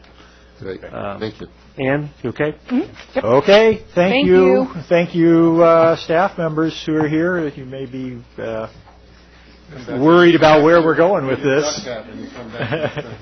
Yeah. All right. With that, thank you all. We move on to council member absences. None tonight, of course. I want to call out just for a moment. I'm very happy to see Councilmember Grady back with us, and having chatted with him today about how physically, maybe not mentally. Yeah, no, you hung in there very well tonight, and so thank you. I'm glad to see you're well enough to be still going at almost 11 o'clock. So good to have you back. Any upcoming absences we don't know about at this point? Well, actually, You do have all the absences that we know of on the back sheet of the planning schedule. Right. So the question is, are there any other... more in addition to that? Or in June. I'm sorry, in August. Which I believe is August 6th. Okay. And I will be gone July 2. Okay. You are in charge. yeah. Did I actually put any items on that July 2nd meeting? Yeah. We're doing the budget. We're doing the budget on July 2nd. Smoking in the park. All right. So let's do the budget. We can do shorelines on the 2nd. We can knock off a few things on the 2nd. I want to stay till midnight, please. Okay. So no other absences to speak of. No? All right. Planning schedule. Any comments with regards to planning schedule? Yes, I'm disappointed I'm not going to be there on the 21st because I note that the Kiwanis fireworks permit is up, and I can't give my annual speech. Well, you mail it in. Dan, I'm looking for you to do that. Mail it in. Yeah, we'll still read it. I get a consent item. You want it on the consent calendar? Yeah, we can put it on consent. You bet we can. All right. And just a reminder to everybody that that's a 5 o'clock meeting being held here. Ooh. So when is that? Our next meeting, May 21st. Yeah. 5 o'clock. 5 o'clock with 5 to 7 with the board, and then. Did we stick with 5, or we were talking 5:30 for that? Oh, you might be right. It might be 5:30. Stay tuned for that. There was talk of. We're going to have the ad hoc committee coming back then. We're going to need the time. Well, I was just wondering whether or not we actually have 2 hours of. Yeah, the question was, did we really agenda? Because we're not covering anything else that night other than. Right. I think we talked about moving it to 5:30. Right. I'll send out an email that verifies that and see what Gary has already told the board. I think what you see on the planning calendar is going to hold steady for now. Now, Rich, I had a couple, like last meeting, I'll bring up the same things I brought up this meeting, which they're all from the planning session. The media presentation, study session policy, and I'd like to say something about televising that study session policy. We listened to Amanda Clark talk about transparency. A couple folks talk about transparency and the importance of transparency and how to enhance transparency. But I'm sure, like I was, and like I'm sure what Rich was saying was, well, we do all that already. So we need to ramp up this transparency, and the way to ramp that up is televising as much as we can, study sessions and the joint district council meetings, and even this big meeting that we're having with the survey, because we're doing everything we can with, notifying and telling them when the meetings are and having a website and blogs and all that. We're doing that already, but what we're not doing that will be a huge step forward is televising this stuff. Study sessions, district. Do you have a proposed way we're going to pay for that? It's pennies. Yeah, so Rich is pointing out to me, Mike, that at our planning session, the outcome was that the council agreed to, so the discussion was MITV policy, and the agreement was, as a first step, to have staff look into offering MISD the option of airing recordings of their meetings on MITV. I thought there was also some there on study sessions. Or use council chambers to broadcast meetings and pay associated staff costs. There was also something there on study sessions. Yeah, there isn't there. From my recollection, Mike Kaser, the IT manager, and I have talked about it, and we've talked with our cable, or the people that run the cable equipment downstairs. It's feasible, it's doable. We just don't have the time at the moment to work through getting all the things that we need to do. And the council, it came up at the planning session, and the council decided not to go there. I guess what I was trying to give, like what I gave Bruce, is what was decided at the planning session. At least when you last talked about this, the only direction staff got was to offer up to the district the use of this room for their own meetings, or that we could rebroadcast school board meetings that had been previously recorded. That's kind of where the conversation stopped. I know there was something on there about study sessions. I thought we had a discussion about whether or not we wanted to be seen eating on TV. We discussed the problem with study sessions required moving the cameras or having extra people. Isn't that right? Because this is almost, sorry. Study sessions are down here. Yeah, we're into the discussion of the topic, aren't we? Okay. Yeah. Starting to become an agenda item. So to turn it into an agenda item, It's not on the planning schedule because it's not on your work program. If you want to put it on your work program, 4 votes to do that. But right now it's not.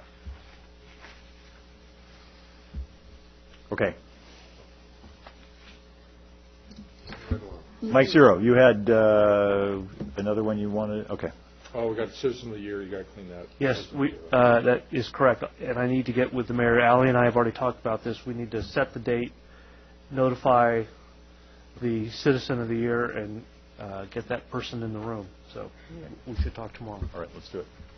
So really just when the board appointments will be, what meeting? Board appointments. Allie, Tammy, when will those come?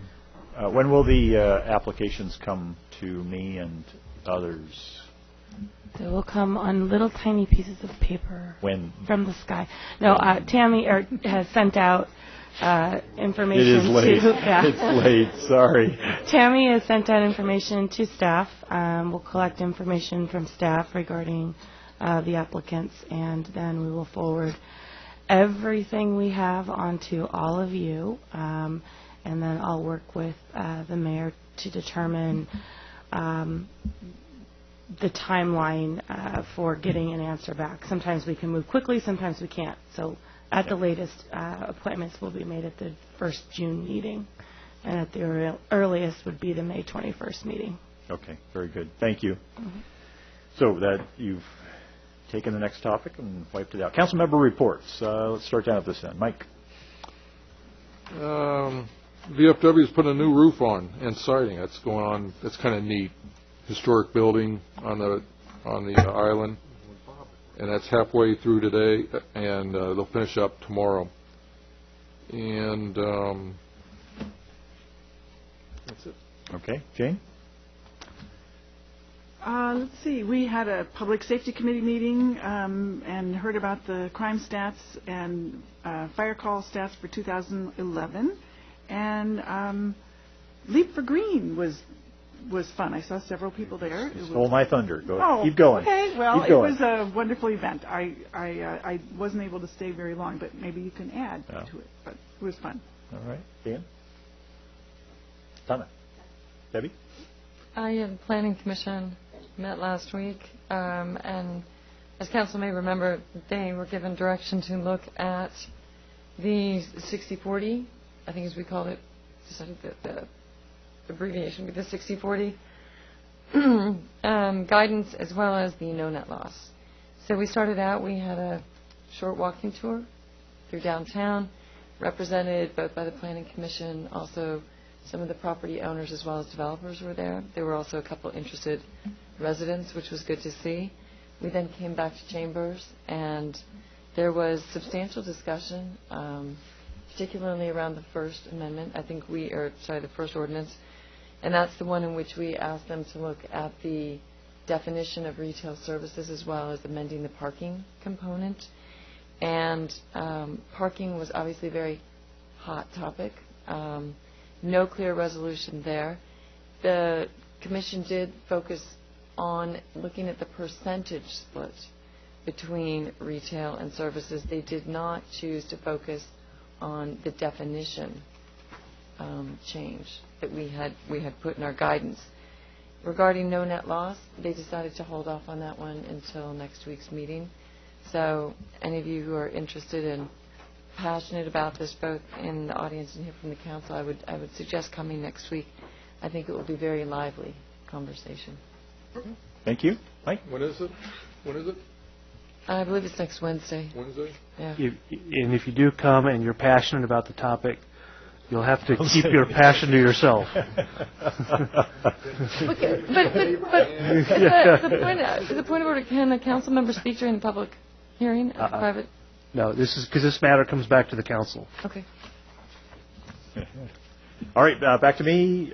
Leap for Green, as Jane said, seemed to be a great success to me. It was also kickoff for the Green Power Challenge, and that's off and running. Our partners said that it was a good success from their perspective. They had a number of sign-ups and at a much higher rate than they would normally have for an event like that. So nice start for that. Many thanks to the folks who put together Leap for Green. A lot of work there, and on the staff side, on the public side, and another great success and a beautiful day. So with that, anything else? You didn't mention that we hiked up Mount Grass. We did, yeah. And sat on the top and looked out at the kingdom. And that's what caused the geotech to have to go up. All right, with that, we are adjourned. Thank you all.